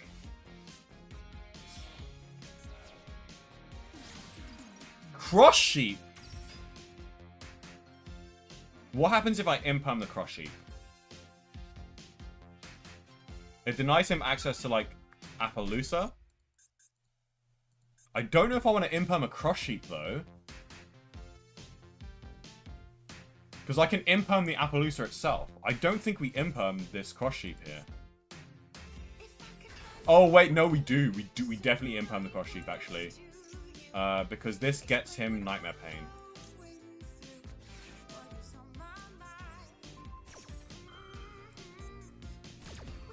You see, there's so many extra deck cards. Like, Cross Sheep is also an option.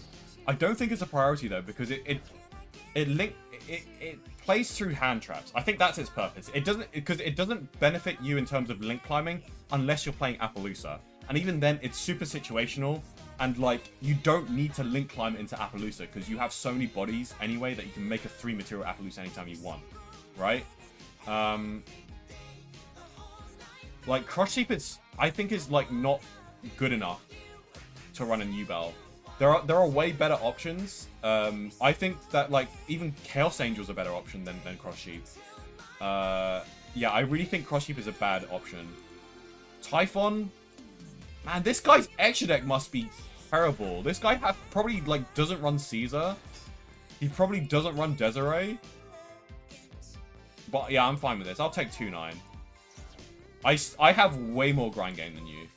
One monster negate is not enough to stop me, buddy. Especially when I can get out a Phantom of my own. Yeah, I'm pretty sure I win this. He's also given me a good fodder for... He's also summoned this in the extra monster zone. For no reason. Okay, so this is probably an imperm. Not the greatest draw, but we have options.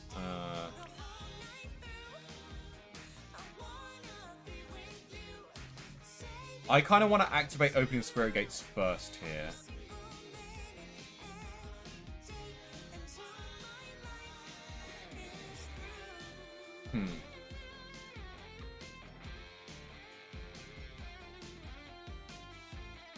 Yeah.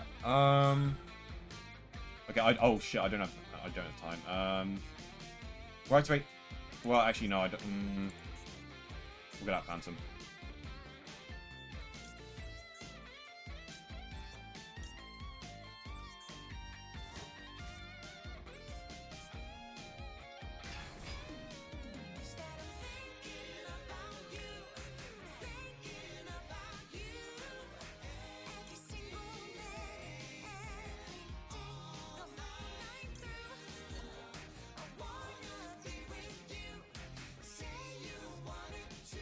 I've kind of messed up because of the time here, actually.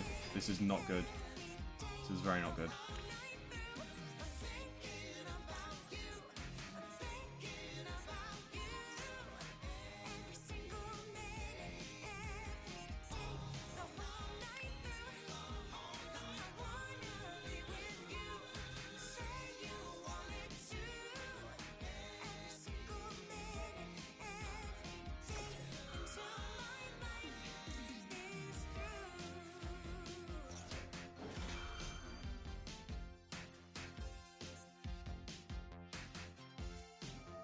No favorite, okay.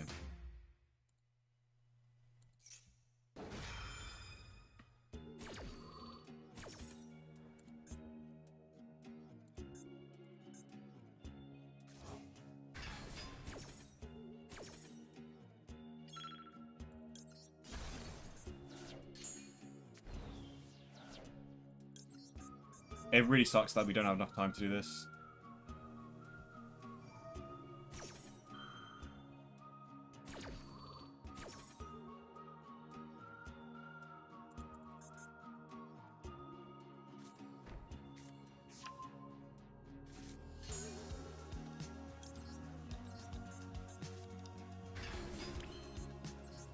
Man, I'm gonna lose the time here.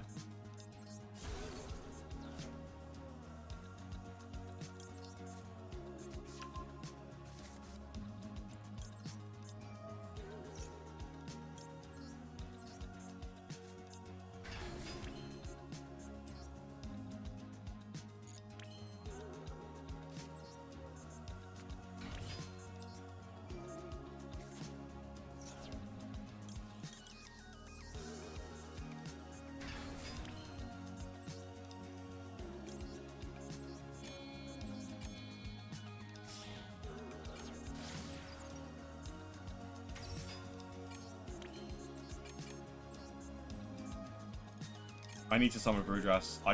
I'm not gonna win the grind game if I don't.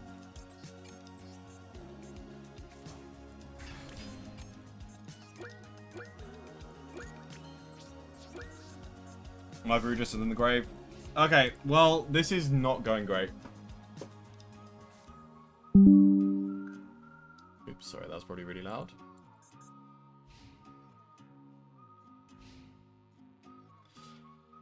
Oh, I wasted too much time. I could have won this if I didn't waste too much time.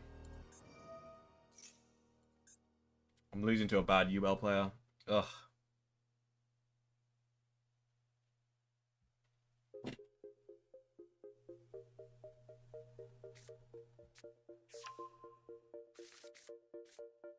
Yeah, I think SP was my out to this. Like, we go SP, we banish probably the Nightmare Pain to stop their follow-up.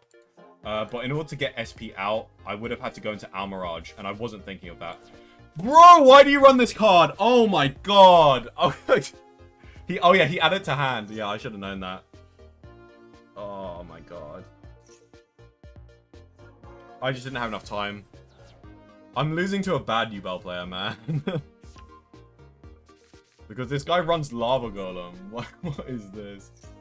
Like, you run... I get running Geistgrinder Golem. Because that's literally a better version than Lava Golem. Although, I kind of get Lava Golem, though. Because, like, a lot of people are building, like, double Omni-Negate boards. So, it's not a bad option, but, like...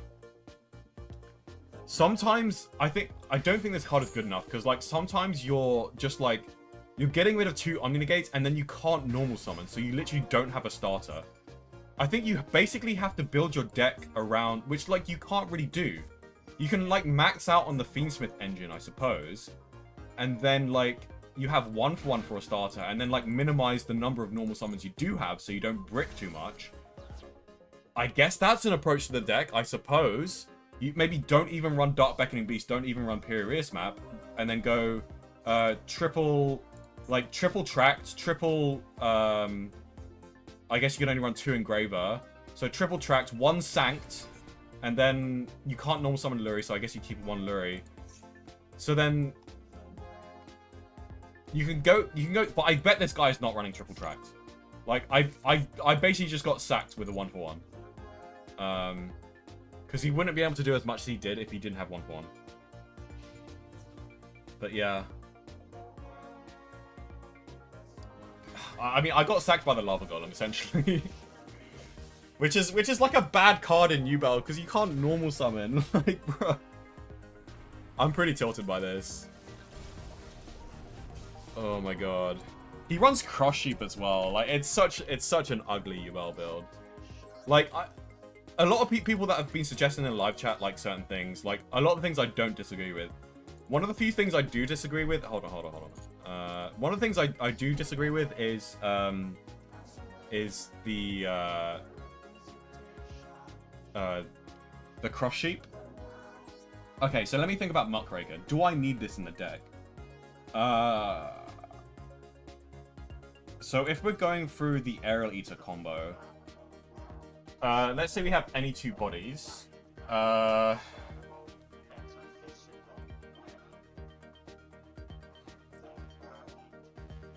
Yeah, I think you're completely right, because we would always have Engraver's Grave effect. Unless we got hand trapped, basically. Or, well, here's the thing, though. Let's say that we open Engraver on its own. So we discard Engraver, we go into Tract, and then we go into Lurie, we go into Link 1, and then we have one Engraver on field. So we have to use the second Engraver in the graveyard, or normal summon a hand trap. So I guess we can just normal summon a hand trap, I suppose. But let's say under the rare situation where we can't normal summon a hand trap, we can use... Well, actually, no, hold on.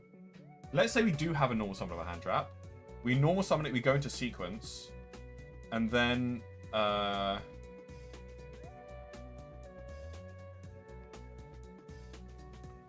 And then we have Engraver's Grave effect for us to do the combo with Yama, I think. So we go Aerial Eater dump the thing, and then Aerial Eater and sequence into Yama, and then we can use Engraver's Grave effect at that point. So it's only really full combo if we can normal summon a hand trap with Engraver specifically. Otherwise, we would actually need Muckraker.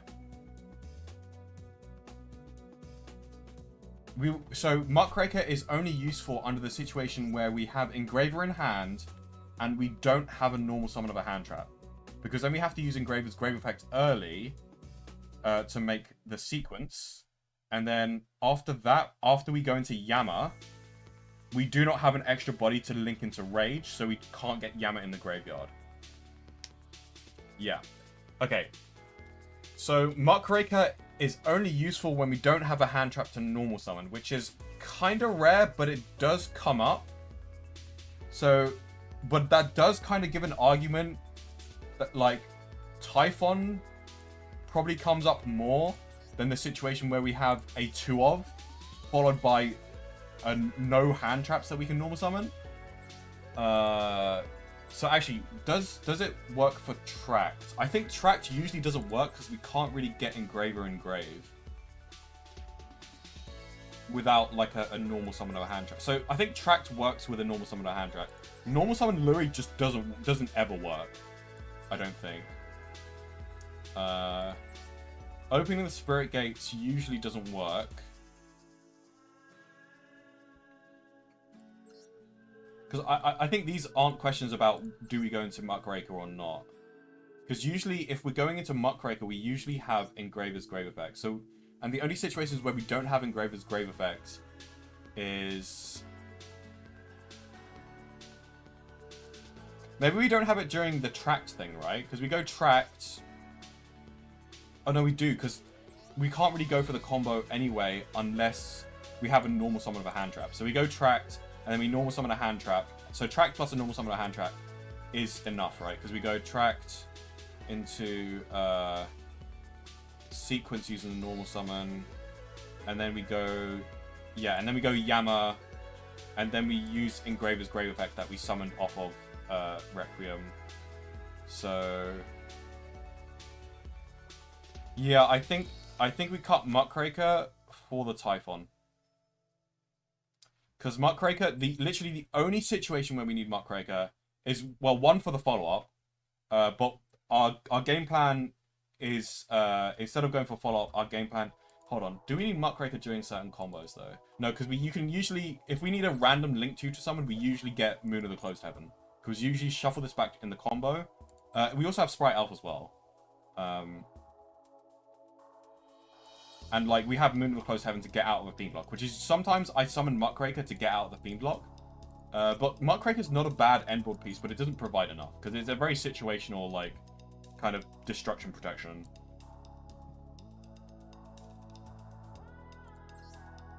So yeah, I think Typhon comes up. Because, like, basically we only need Muckraker for follow-up. And also the very, very rare situation where we have Engraver and no normal summon. Which, like, basically never comes up. And if it does, we just accept the fact that we don't have full combo.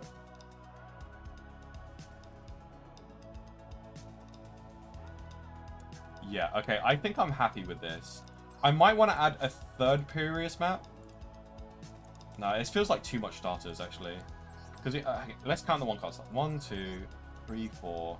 Like, true one-card starters, that is. 1, 2, 3, 4, 5, 6, 7, 8, 9, 10, 11. We'll count tracked as well, 12. So 12 true one-card starters, I think. I think that's enough. 12 true one-card starters. Because we have Opening Spirit Gates, which is like a... Well, is Opening Spirit Gates ever a one-card starter? Because you basically need to draw, like, Gruesome Grey Squirmer or Sharbara plus a trap to actually... Because you need an extra body. Because it's similar to, like, normal summoning Luri. So, because Luri is not a one-card starter if you have to normal summon it. Because with Opening Spirit Gates, we can go into Almirage. And then we can go into Moon, Requiem. But then we've used Opening Spirit Gates to go into Moon. So we don't really have the extra body to go into Sequence there. I mean, there's an argument that we should do this. No, we definitely shouldn't, actually. Opening is too good as a starter, though. Because, like, specifically for 2-card combos. Because if you start with this, it baits out so many hand traps. And if they hand trap it, it's always incorrect to hand trap Opening Spirit Gates. And it even plays through Droll, because you can just play this first, and then normal summon Dark Beckoning Beast if you've already drawn it. Or if you didn't draw Dark Beckoning Beast, then you just normal summon the Samsara Lotus anyway. And go full combo. Whereas if you add this with Dark Beckoning Beast plays worse into Droll, because you add the opening, you get Drolled, and you can't play opening anymore. Okay, so we've made a slight tweak to the build. We've cut the Muckraker. We still have the Sprite Elf, which the purpose of Sprite Elf is to cut 1 brick from our deck, so we don't have to play the Unchained Trap. We could play the Pop Trap, but I usually don't like going for the Pop Trap because we usually need like a Yama in graveyard. So that means we have to play like 2 Yamas in order to play the Pop Trap, which is something that people do, and I don't disagree with it. But it adds a brick to the deck, so I don't like it personally. So, like, here's the thing. Like, you can add bricks to your deck, and to make your deck stronger, which is, like, debatable, but I can't really disagree with it because I'm not sure if it's better or not. Like, I can say Cross Sheep for sure is definitely not worth it, but, like, if you play double Yama and the Pop Trap, I think that's okay as a decision.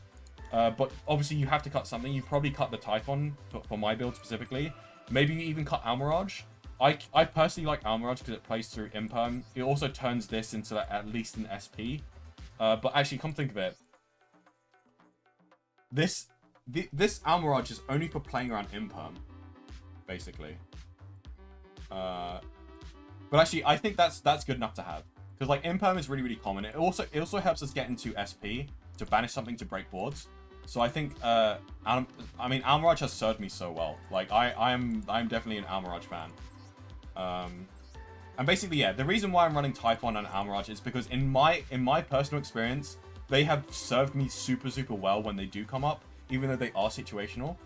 And I'd rather have these, like, situational things than, I mean, well, technically Muckraker is now situational. I think Muckraker would come back... Like, when we get Neko Crypt, like, Muckraker might come back. I'm not quite sure, though.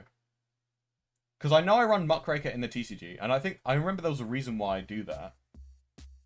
And I think that is because, like, Muckraker is actually required, because to go for the Yama line, you usually need, like, 3 bodies, right? And, however, I think this is a unique scenario where you always have 3 bodies because you always have an engraver that gets linked off to go into sequence. So you always have the engraver as that 3rd body to go into rage. Whereas once we get Necroquip, that usually turns a lot of cards like Opening Spirit Gates into 1-card combos, which does mean that, like, in some situations we don't have that 3rd body, so we need the Muckraker anyway, because Yama only works with a 3rd body, and we don't have that 3rd body if we use Engraver's Grave Effect early, which is sometimes necessary for certain 1-card combos. So, yeah. So here's what's going to happen. Once Necroquip arrives, this turns into a 1-card combo, this turns into a 1-card combo, and this turns into a 1-card combo without the normal summon of a hand trap, and this also turns into a 1-card combo without the normal summon of a hand trap. However, the normal summon of a hand trap actually gives an extra body, which actually improves the combo slightly. Which means, once Necroquip arrives, we will be adding Muckraker back. Because in order for those to be a 1-card combo, we need Muckraker instead of Yama. So, yeah. Otherwise, it wouldn't be a 1-card combo. So I think when Necroquip arrives, we have to cut 2 things. Which is going to be not very easy. Sharvara and Yama are my main combos for playing Unchained from time to time. I usually don't do it fairly often since I need Omni Negates on the field. I mean, you always go into the Unchained line. Like, you always make Rage. Like, Rage is really, really good. Sometimes summoning the Rage means that you can't summon the Omni Negate, but I always summon Rage over Omni Negates. Because Rage is 3 interrupts, which is very, very valuable. And it's also very floaty. Although, now that I have the Sprite Elf, I'm not sure. It might be sometimes more worth it to go. I mean, usually, like, because Yama gets you extra bodies. So you can go into... So, like, going into Rage doesn't really sacrifice you any bodies. Because Yama gets you basically 2 extra bodies for a Link 2. So it's like a net 0 in terms of, like, the amount of bodies required. And also, Rage replaces itself as well if you destroy it. And it can also be used as Link material because if you run the Summon Trap or if you run Sprite Elf. So, although, I guess if you run Sprite Elf, it can't really be used as Link material, so it doesn't actually count for an extra body. So, like, yeah. Which could be an argument for adding back the trap, but we'll see how this plays out. If I'm doing certain combos and I'm like, okay, summoning the Sprite Elf is too difficult. Because, like, in that last game, I did have to, like, in order to summon Sprite Elf, I had to, like, not go into Phantom, I think. But I'm not quite sure. It's kind of too complicated to think about. But yeah, for Necroquip, if we're going to add Necroquip, we have to cut 2 things. So I'd probably cut Sprite Elf. Yeah, we cut Sprite Elf and Typhon, because these were always the last 2 choices. I mean, we literally just added them to the extra deck just now, so yeah. Cool. Okay, well that's sorted. Now I know what to do in the future when that stuff comes out. I'm gonna check my I'm gonna quickly check my match history just to make sure the win ratio is correct, and then we'll play a few more games after a break actually, because I need to go to the toilet real quick. Look at this lose streak; it's absolutely awful. Feels like Marvel Rivals. Feels like I'm looking at my Marvel Rivals win-loss ratio, because on Marvel Rivals I get like crazy lose streaks. I think it's like the matchmaking system that gets you into the losers queue. I've heard rumors of that. Anyway, so that's 6 losses, 8 losses, and 2 wins. So yeah, that's accurate. Okay, I'm gonna go on a quick break. I'll be right back, and we will be playing some more games. So stay tuned over the ad break, and I'll be back in just 5 minutes.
Okay, I am back. And we are trying out this new Aerial Eater build.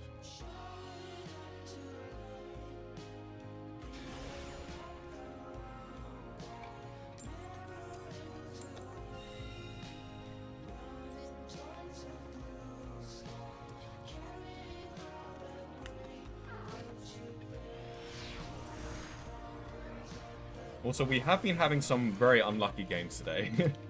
As you guys can see from the win rate that have just tuned in.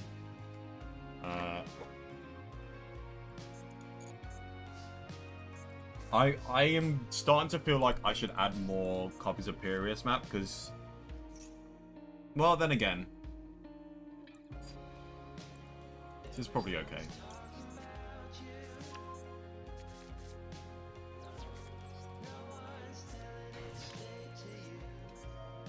If we keep on drawing hand traps like this, then maybe...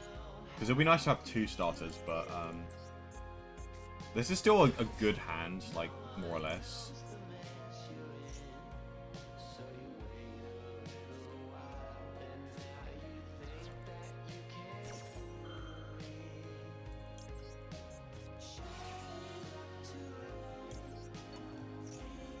I am using Aerial Eater, and welcome to the stream, Dahan.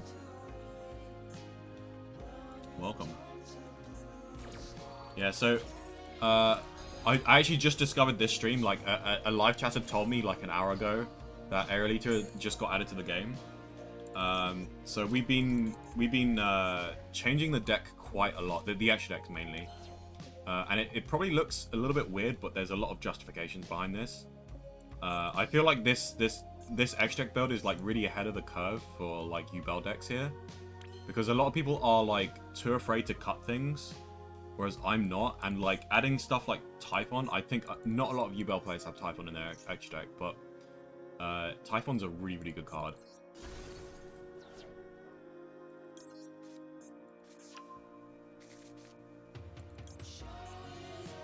There's also a Fiend, by the way. It's a Dark Fiend, which comes up.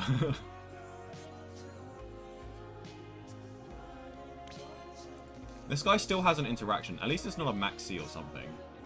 It's probably an Imperm or something. But we always go Yama first. Anyway, and the Yama does still, like, play through an Imperm. Imperm does, like, stop our combo a little bit, but, like, it's still really, really good, though.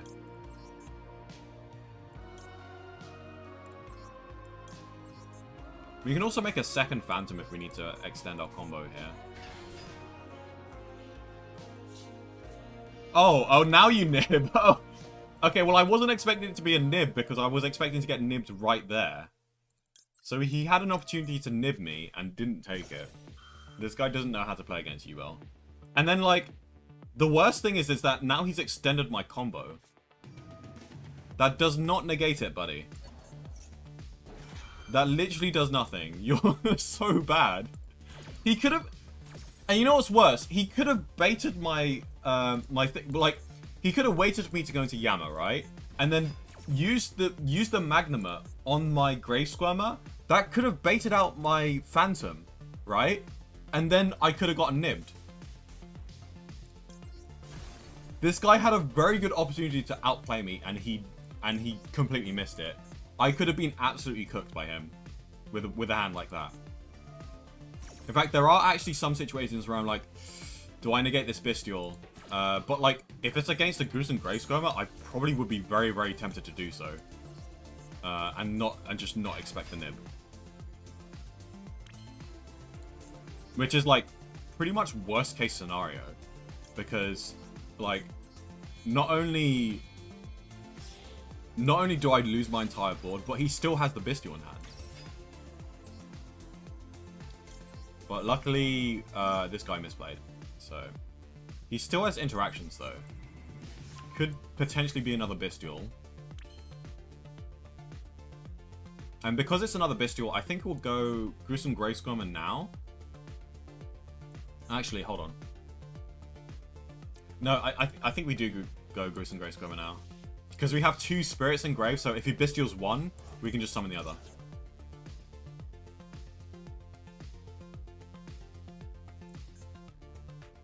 In fact, he should have bestialed... If he had another bestial, he should have bestialed the Gruesome Grace Karma. Like... This guy's messing up so bad.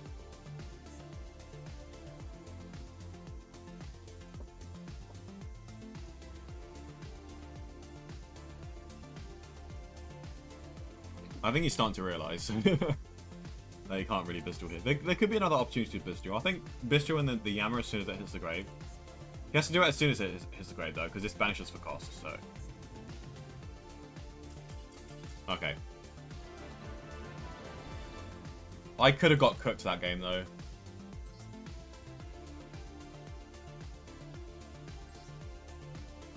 I do wonder how popular Nib is getting.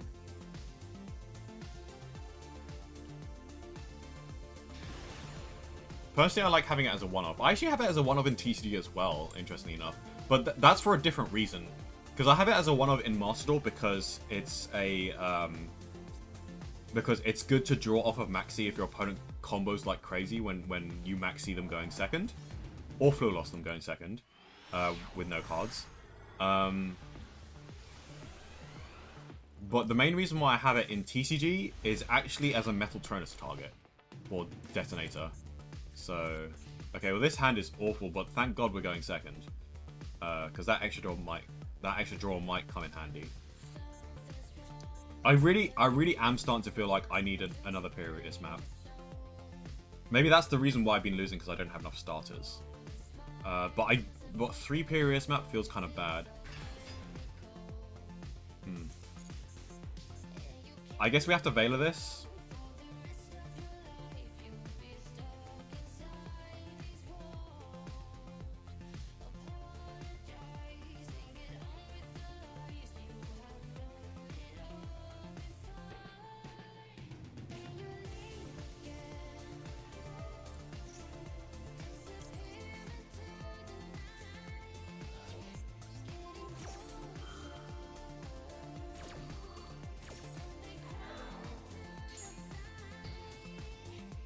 If he goes Fiendsmith Engine, then that might make the Nib live, and we can also Ash the Requiem if we need to. Actually, him having the Castro Unicorn might be good, because it triggers talents. I'm tempted even to save the Ash for my turn, to potentially give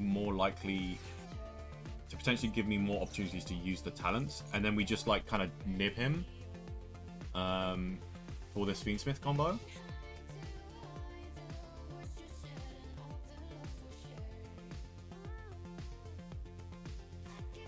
And actually, we don't Ash the Requiem because, like I said in a previous game, he started with Engraver. So if we Ash the Requiem, he can just summon Engraver from Graveyard and then go into sequence anyway.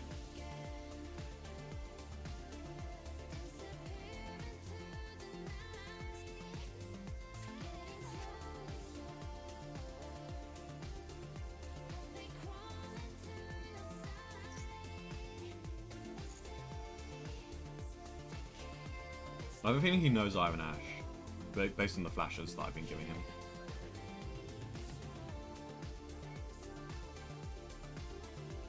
Yeah, the Fiendsmith combo still plays into Nibiru.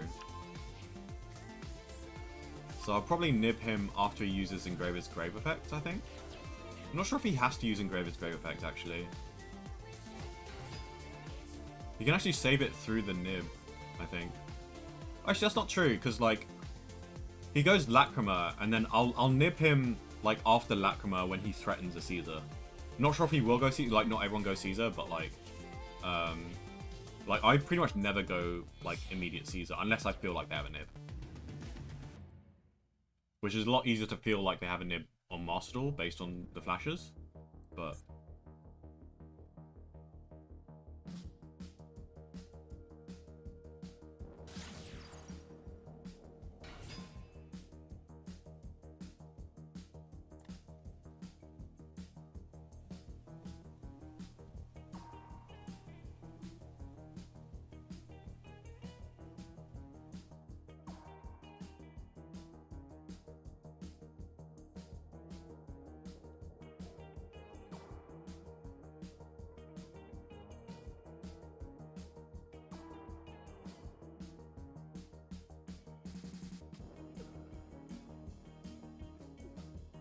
Why is this guy taking so long to think?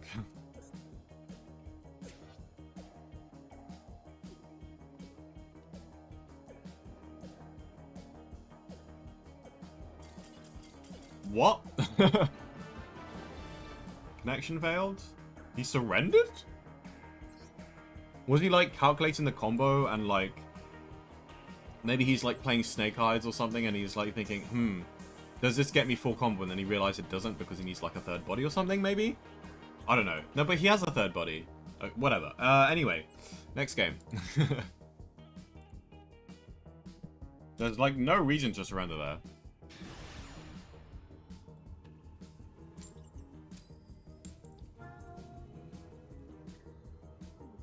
If he knew my hand, he would have surrendered, but obviously, you know, there's no way he could have known my hand unless he's cheating. And I don't know if it's that easy to cheat on Master Duel.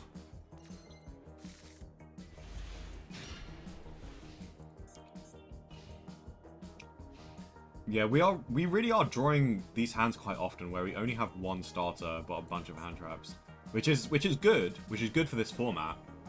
But like, I feel like I kind of want multiple Furious maps to increase the likelihood of me drawing multiple starters. And also bury the bricks a little bit more. Oh no. Did not expect that. Okay, we have an imperm.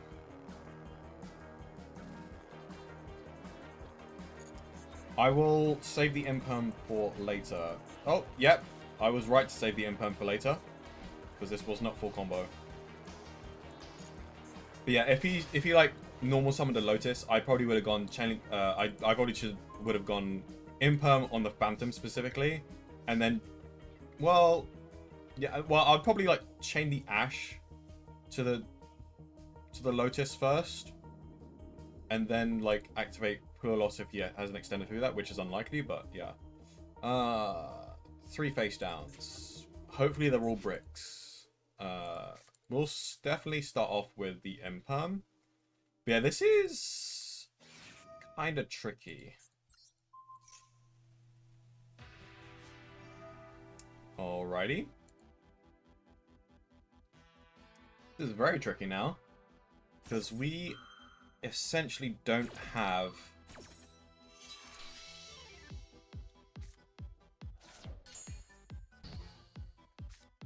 Yeah, our thing is going to get negated. So we have the option of going full loss now, and then letting him summon the Yubel from the deck. But I think that's risky, because first of all, he can make a second Phantom. Second of all, he could just leave that body on board for an extra combo. So I kind of want to Ash the thing that he summons. We could even just save the tract, actually.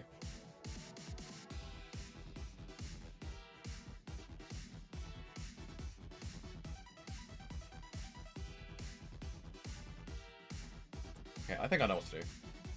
I think we pass turn. I need to wait for a time where I can play through one interrupt. Because it's not worth blowing my resources now, only for him to get more. Yeah. Because like using the Ash now is like kind of a waste. Okay, here we go. We have 2 starters, so this should be enough to push through. We'll use Furious map.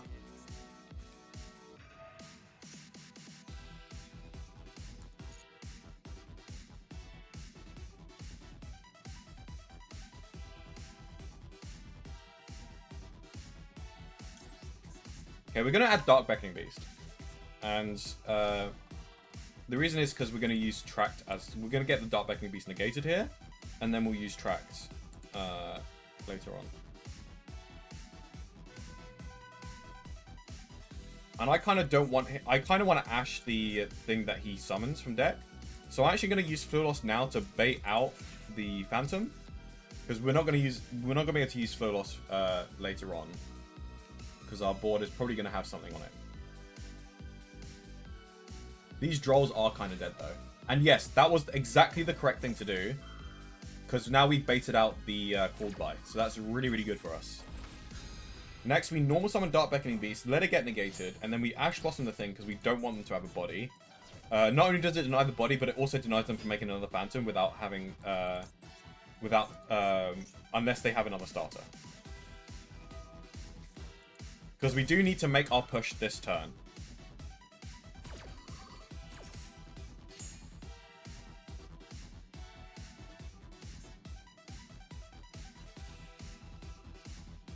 It doesn't feel great to Ash this, though. But I think we'll do it regardless.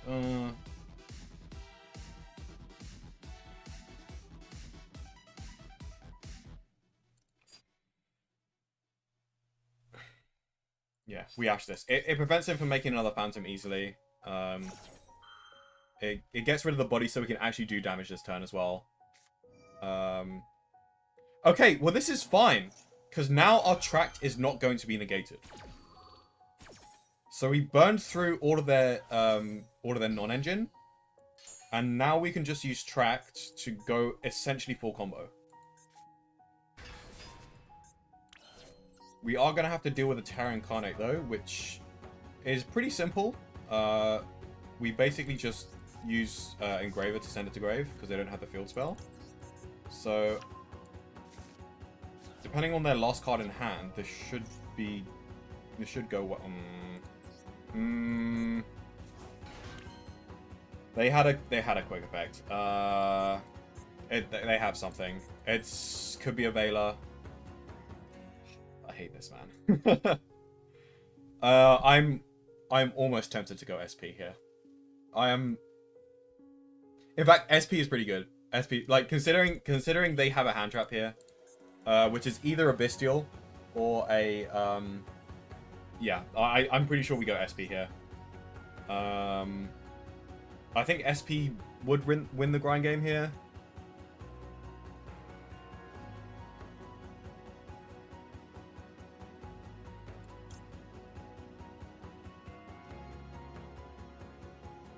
It's not an Ash Blossom, so maybe we can go Requiem into Engraver, actually.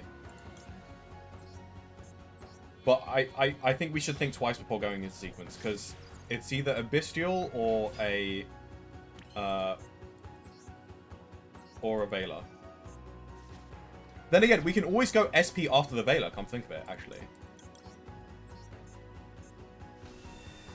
And then we SP, we can banish one of the Yubels in grave. Probably Terra Incarnate, because they won't be able to get that back without the Nightmare Throne. Okay. Really wish we had more than 2 drawn... like, I wish we didn't have these 2 Jordan Lockbirds, though. This might force out a Veiler as well. Probably not, though, but... we'll see. Okay. He has the ultimate nightmare! This boy has the ultimate nightmare! Sure.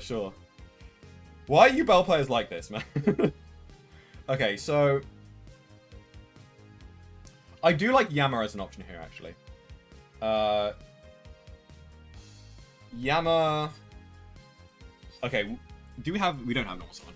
Yama is an option, but it doesn't play around a Bestial, though, unfortunately. Yama does not play around a Bestial. But it does play around the Veiler, though. Okay. So that's an option. Going into sequence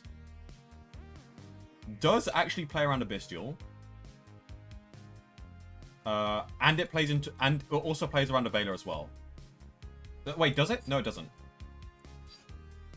Oh no, it does. Okay, so yeah, we definitely go into sequence because sequence plays around both, whereas the Yama can't play around a Bestial.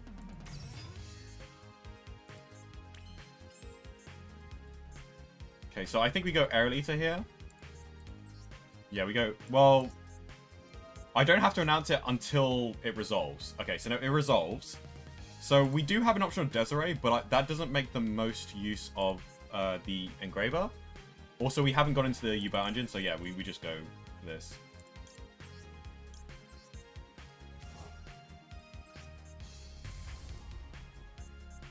Spent a lot of time thinking about that, though, but it's kind of necessary to get used to these new combos here. So we send this to grave. And then we go Yama. I really wonder what it could be. Like, well, I mean, we don't really have Muckraker, so I mean, both play badly into Baylor, so we'll just do this. Also, I think because of the way Ultimate Nightmare works, we might be able to trigger Yama's effect. Okay, so this guy's no longer turning on his interaction, which probably means that it's a dead card, maybe? What could it be? Oh, it could be a nib. It's probably a nib, actually. I don't know why I just wasn't considering a nib.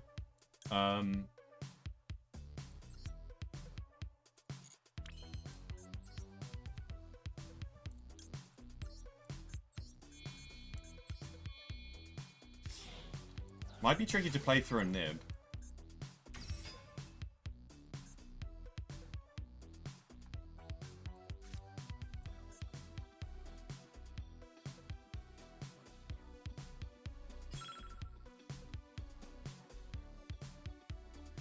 Okay, because it could potentially be a nib, I think we pass turn here.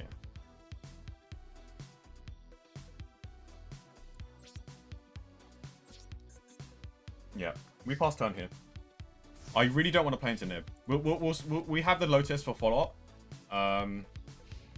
which we might be able to summon with Yama if we're lucky.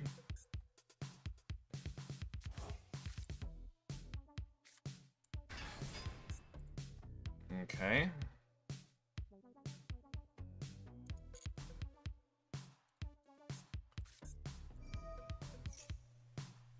Okay. I really want to know what his last card is. So end of main, he will go... I think I know what to do here. We kind of have to do this. Because otherwise my Yama is going to get negated.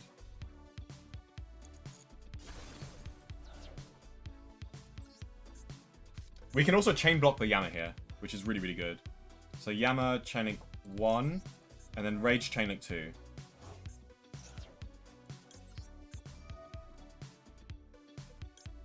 Targeting the Lotus.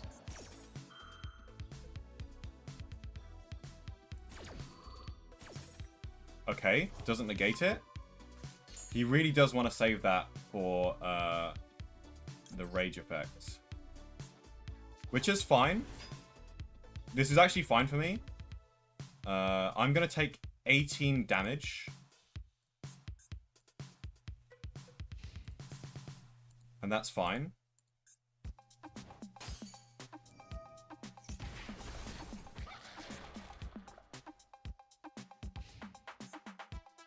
If he wants to combo, okay, he didn't want to combo. But he could have comboed, but that means he loses his Phantom.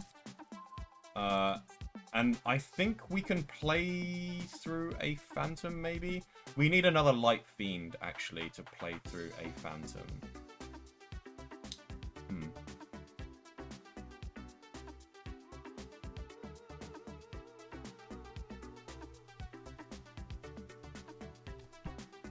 This is tricky. This is very tricky. We can go Nightmare Pain. I think our best play is probably Nightmare Pain and then summon a Phantom or something. Which feels bad, but might be necessary here. We can also go... Squirmer doesn't... Squirmer actually does get us something. Oh, yes it does. Yes it does. We can go SP actually. Oh, I've used up all my time. Jesus Christ.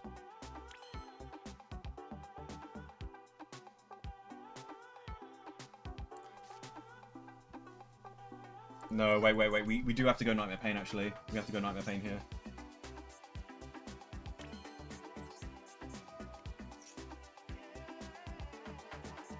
Oh, God, how do we out this?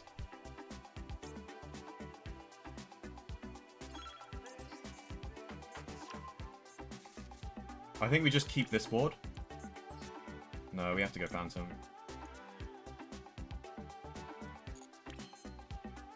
kind of messed this up. Alter Nightmare is actually really annoying here.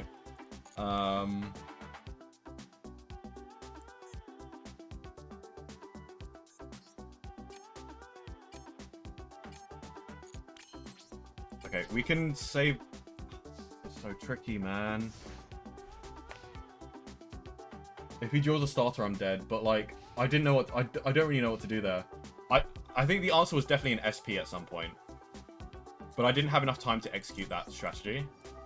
So this is probably gonna get negated. But this kind of serves as a battle fader, though. But, like, if he had any starter, I was kind of dead there. So this is fine. We take 2k. We have 200 life points left. And hopefully we have enough resources. Because we didn't have enough life fiend to... Because that was our out to the Phantom, basically. Because, like, the SP will get negated.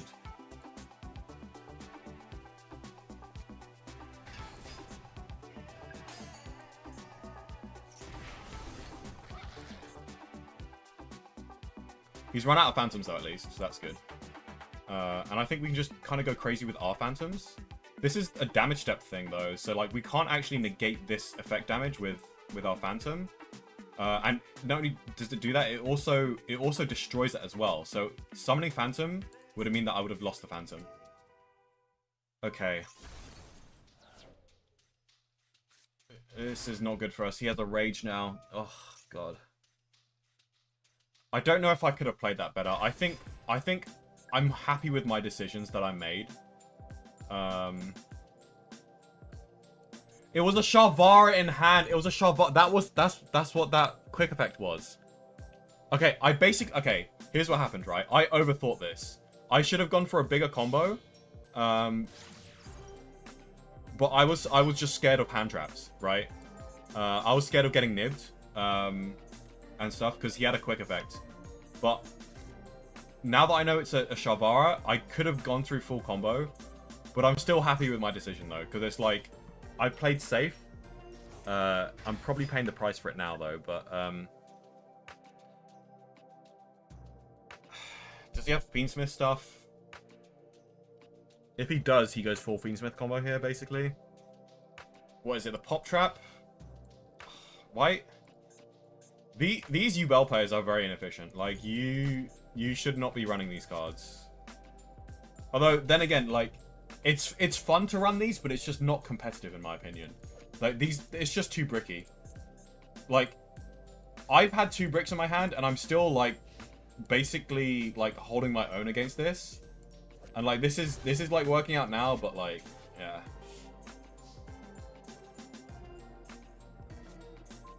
Okay, that's really good. All he has is a rage.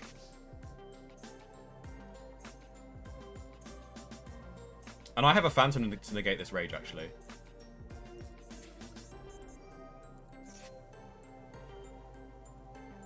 Oh, wait, no, now he can use rage. Okay. I kind of messed up, actually. I should have gone first action Phantom. I should have gone... Yeah, I definitely should have gone first action Phantom. So we're probably going to be playing without Nightmare Pain here. But I think we still win this. This is like only time to rage, though. It's a gaining count. Okay, well, I guess you don't get to rage. We'll play it safe and do this. We'll return the Yubel on field, specifically. Also, we're running low on time. This better not be a call by the grave, I swear to God. It probably is, though, which is annoying. Oh, why'd I play it in the imperm column? Damn it. Oh, no, I knew what this was. Okay. Why did you use it on that and not the Phantom? Use that on the Phantom and, like, I'm actually screwed. He doesn't even have Yammer and Grave! There's no Yammer and Grave! What? What? Okay, buddy. Okay, buddy.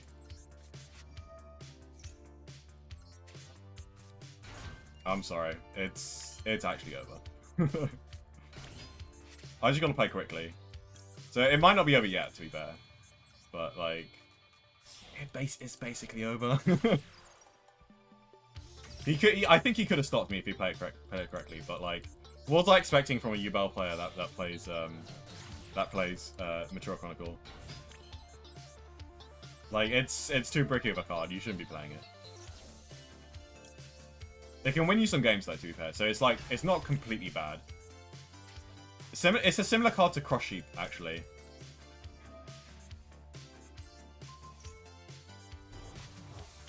In terms of like how good it is, because like Cross Sheep is technically like not that efficient of a card, but it still has its uses, and it's like,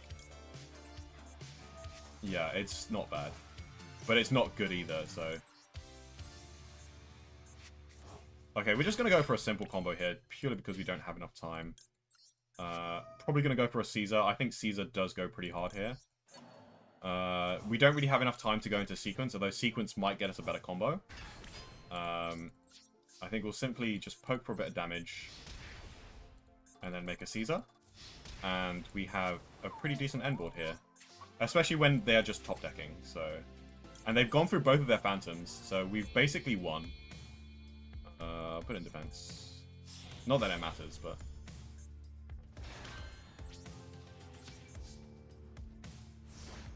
Yeah, I know we could have comboed a little bit more here. I think sequence is probably the more efficient thing to go with. But we have already gone through Yama, so we couldn't have done that, but that's fine. We haven't summoned SP yet, so if we went into Sprite Elf, for example, I think, oh yeah, so I think definitely that we didn't have time for this, so I'm glad I didn't go through it. Okay, so yeah, I'm gonna negate. Oh, add Super Poly. Ooh. That's annoying. I get to keep my Phantom at least. And I think I have to use the Phantom on the burn damage here. Okay, so we don't want to draw because he's going to do that anyway.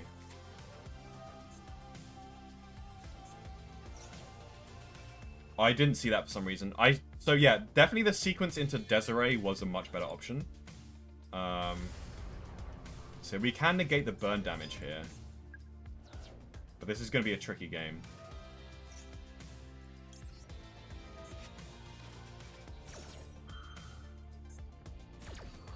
What did he discard, by the way?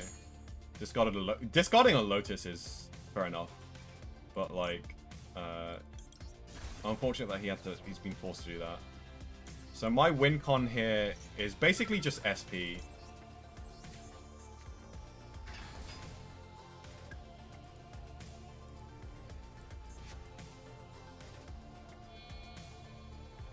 Wait, why are you... Oh, I lose. You see, this is why Typhon's a good card. Like... Oh, God.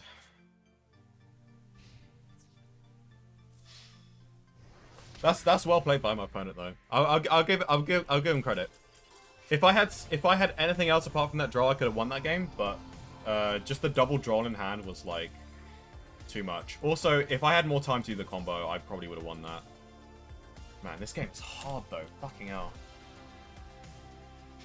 GG's. But yeah, I mean, that time when I thought it was a nib, like, it was just so unfortunate that it wasn't, because I had the correct play to play around nib. And then he had the Sharvara, which actually helped him a little bit for his combo, because it made him get out rage. So it's just really unfortunate that I made the wrong decisions there, but I don't regret making those decisions because they were informed choices. It's just, you know, it's kind of a coin flip choice and you can't really predict everything. So, yeah. Although I don't regret my decision, it's like, it didn't pay off, unfortunately. And that's just kind of Yu-Gi-Oh, so. Well, I missed one draw with Maxi. Unfortunate.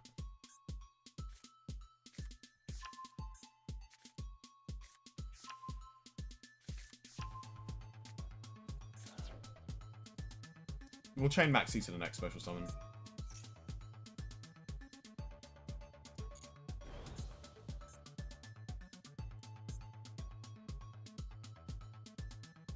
I really hope they don't out the Maxi, because if they out the Maxi, I'm kind of in trouble.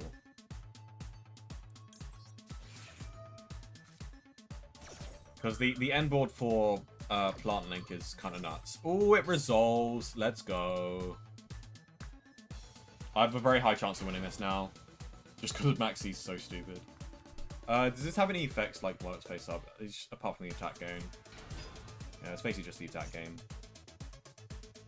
This is the recursion thing, I think, not the monster negate. Which one did he add? He added Mudan.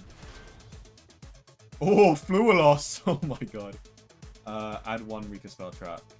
Yeah, we activate Fluilos now because they can go into Link monsters. This is where they have to chill. Like, they basically have to chill here. Like, you can't keep comboing here. But I think they can, without special summoning, they could probably get the trap card, I think. So they can get rid of two. Actually, well, I have Feather Duster, so that's basically a non-factor. If it wasn't for the Feather Duster, I might not be able to play through this. But they're choosing to. Is this special summon from deck? Oh, it's add from deck. Okay. Okay, so this is the monster negate. Can I activate from the hand? Quick effect. Shove this card from your hand or graveyard into the deck. Okay, so it does tribute one plant monster, and with the field spell, they can tribute one of my monsters. However, that's not going to happen. So, and they set one unknown. This Harpies is going to go so hard. Oh, they're going deeper into this. I don't agree with this. What does this get you? I think this is a good enough end board, like, if you didn't know I had a Harpies, because, like, you can basically deal with 3 different pushers, which is, like, really, really good. But because of the Harpies, they basically only have 2 interrupts here. 2 interrupts, and they can summon something. Oh, no, I can just attack directly. Take battle damage. Gain that much life points. Especially on one Sunvine monster from the extra deck. I don't know what summoning a Sunvine from the extra deck does, though. But this screws them over, pretty much. Oh, no, wait. They only have 1 interrupt, actually, because this gets rid of the second interrupt, because now they can't tribute one of my monsters. Okay, that's very nice. What's the mystery set? Oh, yeah, the Hunting Dance. Okay, so they hard drew that. And I think I know what's in their hands, don't I? Yeah, it's the monster negate with the one of the Rika cards. And so I'm pretty sure they can't really. So the only thing I need to worry about is Dryas here. So that negates the effects. It doesn't destroy, I don't think. Or does it destroy? We'll find out, I guess. It only negates the effect. Okay, so I have a double normal summon. I basically have full combo here. I think we can destroy the Dryas before it actually gets to use its effect. So I think that's fine. So we can't attack the Dryas, so we'll be attacking into the Samurai Beetle. But I think we'll go, like, sometime during the combo, we'll go Varudras to destroy the Dryas. Ass on ass action.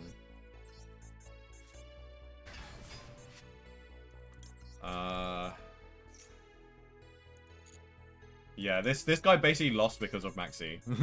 I feel sorry for him. He's probably on a lose streak as well, because this format is just like... eh. It's just eh.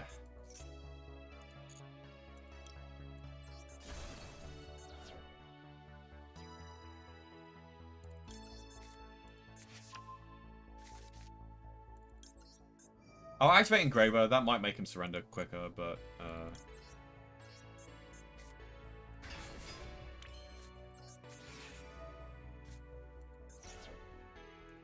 Oh yeah, we can also use Engraver to just send the Dryas. I think I'll send the Dryas. Maybe that'll make him surrender quicker.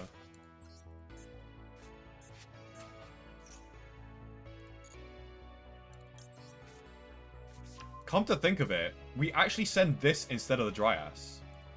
Because with Varudras, we can attack directly, so we get the full damage, and we can destroy the Dryas before it gets suspect.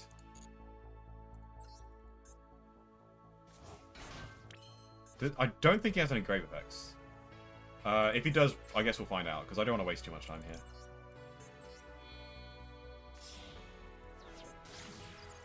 Yeah, he has no hand trap, so I don't really need to worry about summoning a Phantom early. Nothing's been flashing, so I don't think he has any quick effects. I'm pretty sure the monsters can't do any quick effects here.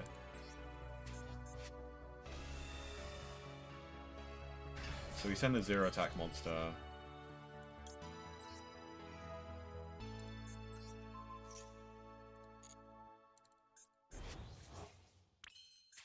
We can also use, like, just hard summon a Caesar if we wanted to deal with the Dryas. But I do like the Varudras play because it feels more stylish. In true DMC fashion. Okay, I think we go sequence first.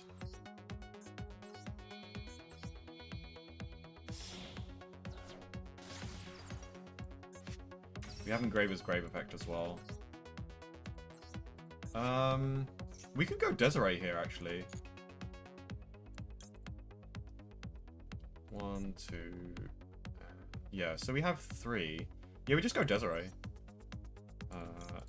And we can still use... Actually, maybe this cuts us off from using Engraver's Grave effect, come think of it. But it's fine. We can always go into Moon if we really need to use Engraver's Grave effect. And then into the Sprite Elf. But we next go into Yama. It's a long combo, buddy. Are you sure you want to stay and watch this all? So, I think when we get out Varudras, that's basically OTK.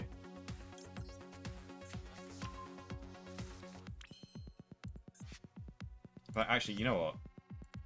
Let's just go so that he surrenders quicker. Let's just go sequence. Maybe this guy's a player like me who like wants to get the achievements and doesn't want to surrender early. Let's negate his Dryas here. Okay. And then we go Squirmer.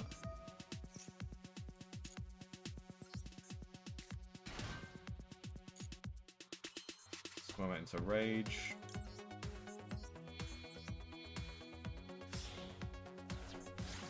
And then we summon our Varudras.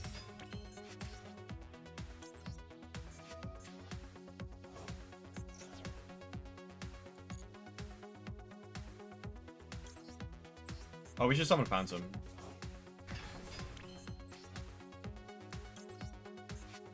Just good habit, you know.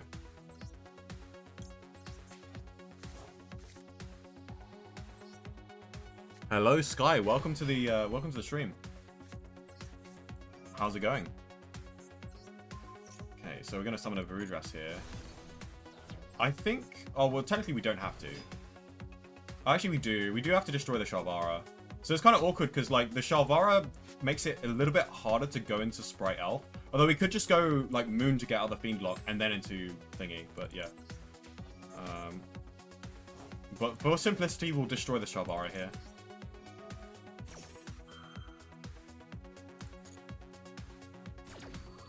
So yeah, as you can see, you don't really need the Fiendsmith Lacrima to help you with OTKs here, because like your way of OTKing is just make your going first end board because Varudras has 3k attack. That's basically end of story there, right? Like, wait, is this not enough? Okay, well, even if it's not enough, like we have 2 Oni negates, so it's fine. I think I might have missed lethal, but like it doesn't matter. Is there anything we can do? Oh, we can go Sprite Elf actually. That gets us lethal. Yeah, Sprite Elf gets us lethal.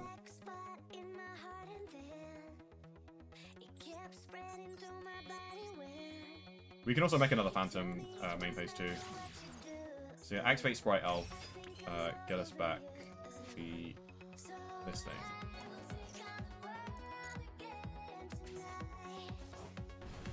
I kind of messed up the link zones here, by the way, but it's fine. I basically just shouldn't have summoned the Desiree in the zone that I did. You don't even need to activate this. It's negated, buddy. Oh, I could even negate it with the Varudras as well. So yeah, Varudras can activate and damage up because it negates activation specifically.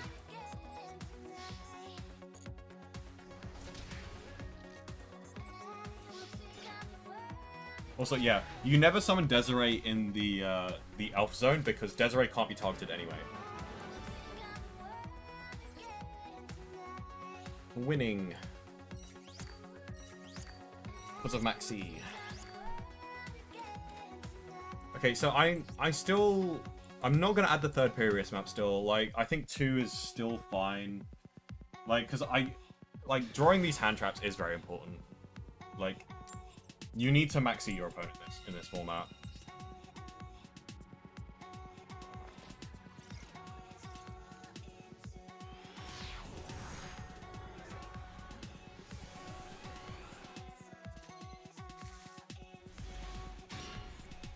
Okay. This unfortunately... Ooh.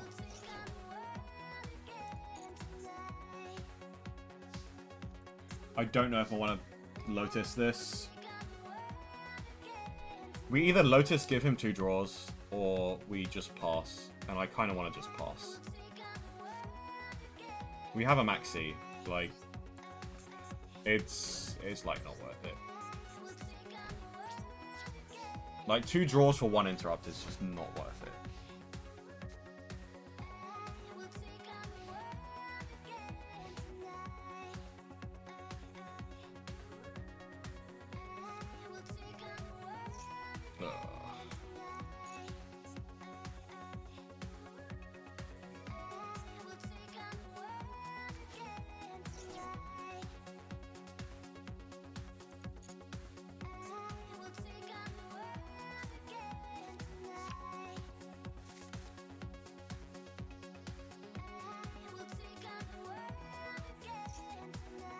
Chain Maxi.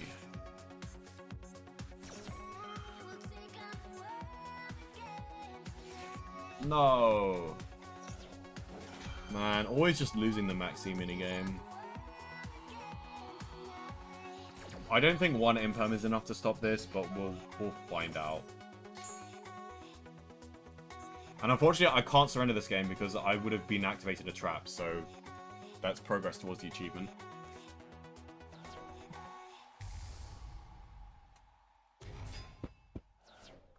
So even if I imperm this, he can... Well, actually, no, that's not true. Because he needs another Sinful Spoils. So, depending on his other 2 cards. He hasn't normal summoned yet, though, so it's like... Oh my god, of course. Of course! Oh my god. God, this format is so coin flippy.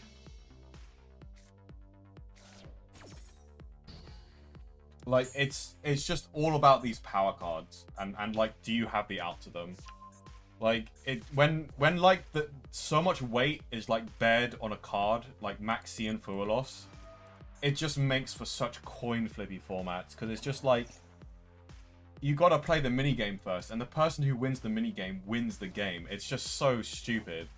Like, people who are giving arguments like against it, saying, "Oh, it's necessary for the game." It's like, no, it's not. Like, it really isn't. Like, your solution to like things being overpowered is like you either make everything else overpowered so that everything's on an equal playing field. Like, if every deck has 12 1-card starters and a bunch of hand traps, I would prefer that over having a Maxi and a Fluor in the format. Yes, and I'm saying and Fluor. Because Fluor, I get it makes going second slightly better. But like, I think you can do that in better ways, because that has been proven, because Typhon is a very healthy way of like making going second like a lot better without being too broken. Similar thing with SP Little Knight, but SP Little Knight is being abused in other ways because you can make it while your opponent's going second. So,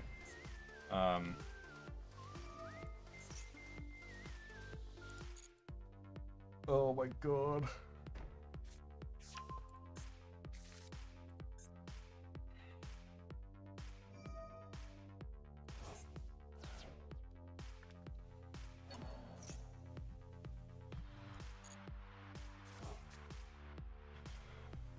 I don't know why my win-loss ratio today is so bad.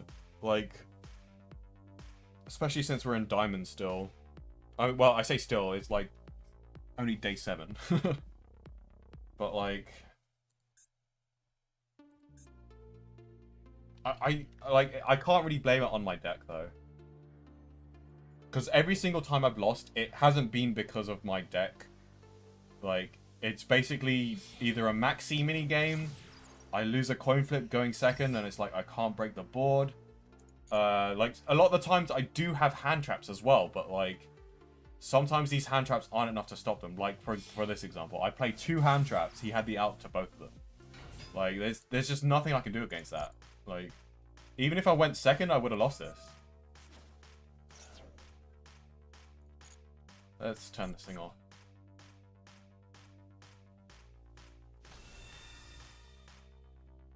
We might chain the Sharvara to this end, though.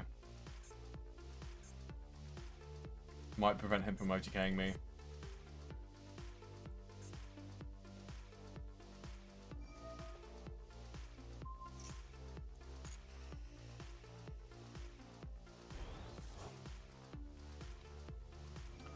I am getting sleepy though, and I'm getting tired of losing, so I think I'll make this 10th loss my last game.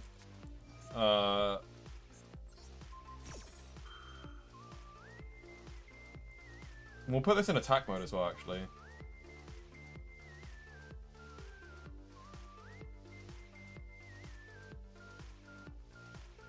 No, I think we still put this in defense mode, actually. Wait, does it protect me from more damage if I put this in defense mode or attack mode? Yeah, it actually prevents me from taking more damage if I put it in attack mode. Because if I put it in defense mode, then it's only blocking like either 19 damage or 18 damage. Probably the 19 damage. Whereas if I put it in attack mode, he has to attack it with a 2000 or more attack monster. Which means that I'm blocking 2000 damage as opposed to 1900 damage. Which is probably what... Because this is probably going to stay on the field, right? So, yeah, even if he goes sequence into Desiree or Caesar, like, he's going to attack 28 over this, but I'm still blocking 2000 damage as opposed to 1900 damage. So it's slightly more efficient.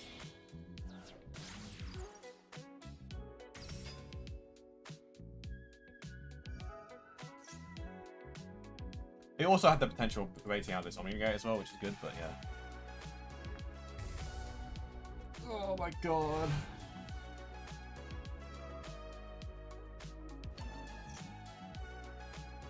He should have summoned this in attack mode. And then go battle phase here. It's actually more damage. So maybe I should have put it in defense mode, I guess.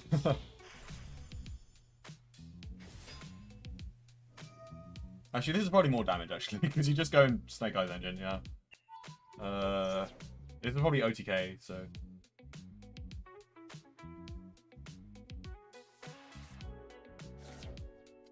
Oh, and then you go Sprite Elf. Yeah. Bruh. This deck, man. I wonder if they'll bring Sprite Elf back to the TCG. Because if they do bring Sprite Elf back to the TCG, that might actually change the way we play Yubel.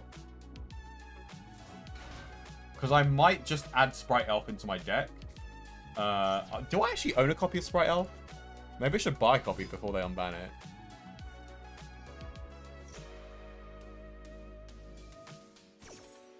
Let me check.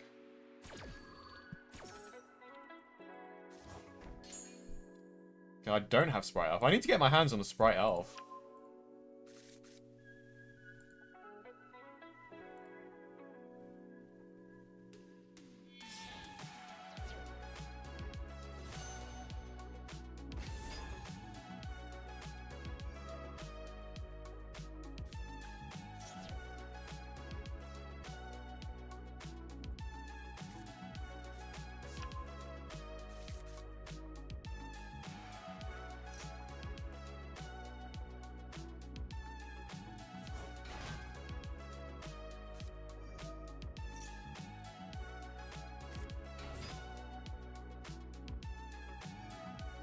I'm right now asking my locals Discord chat if anyone has a Sprite Elf.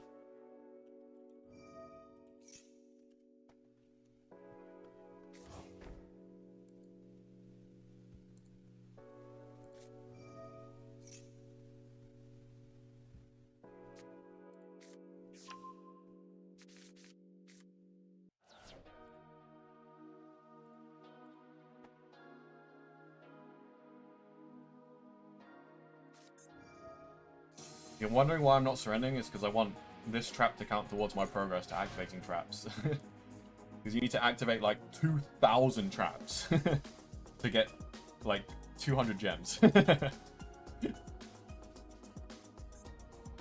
you know, gems are gems. So...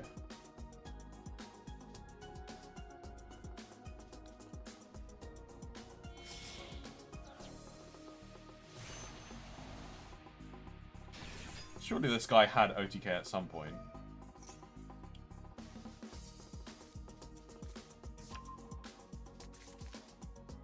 Because he doesn't have lethal yet. Unless he hasn't used Sprite Elf's effect. Okay, now he has lethal. Well, actually, no, this isn't quite lethal. Because he needs to do 10,000 damage. And he only has 8,900. Oh, he can use Baron to destroy my card, actually. So he has lethal now. Yeah, so he has lethal.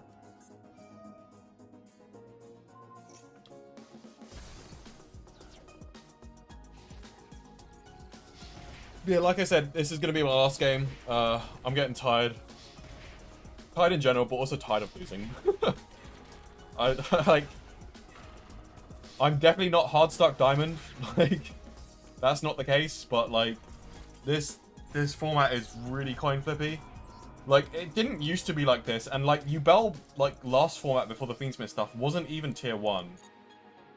Anyway, I don't know what's going on. I've been losing a lot since the Fiendsmith stuff came out. At least a lot more than I usually lose. Despite my deck being improved. Anyway, thank you all so much for watching. Hope you guys enjoyed that. And let me know what you think of Aerial Eater. Let me know what kind of ratios on the extra deck you run in the comments down below if you're watching the VOD. Or if you're watching this live as well, let me know. In the Discord, specifically. You can join the Discord as well. And yeah, so this is my build. If you've just skipped to the end, or if you've just tuned in, I've decided to cut a few things, mainly Beatrice and Fiendsmith Lacrima. It sounds weird, but essentially Aerial Eater does exactly what Fiendsmith Lacrima and Beatrice does, because although I'm missing out on a bit of burn damage, you mainly summon Fiendsmith Lacrima to go into Beatrice, and now this basically gives us an extra deck slot. So yeah, and with those two, and we've also cut Muckraker as well. Because now we no longer need Muckraker, because we can just use Aerial Eater and we can just use Aerial Eater and Sequence to go into Yama, and then we can use Engraver from the graveyard to then go into Rage, and then use the Shalvara that we added with Yama to destroy Rage, and then trigger Yama's effect to summon the Fiend that we just dumped with Aerial Eater's effect. So that makes Muckraker a little bit more redundant. It still has its uses though, so if you run Muckraker, that's perfectly fine. But my 2 flex slots I decided to go with is Sprite Elf, which I'm not really 100% sure on. But Sprite Elf does allow me to cut the Unchained trap, because this can summon Rage. And I also decided to go with Typhon, which I really like. So yeah, let me know what you guys think of that, or if you have any suggestions. And yeah, we can have a debate in the comments below. Otherwise, thank you so much for watching, and I'll see you all on Monday. Bye!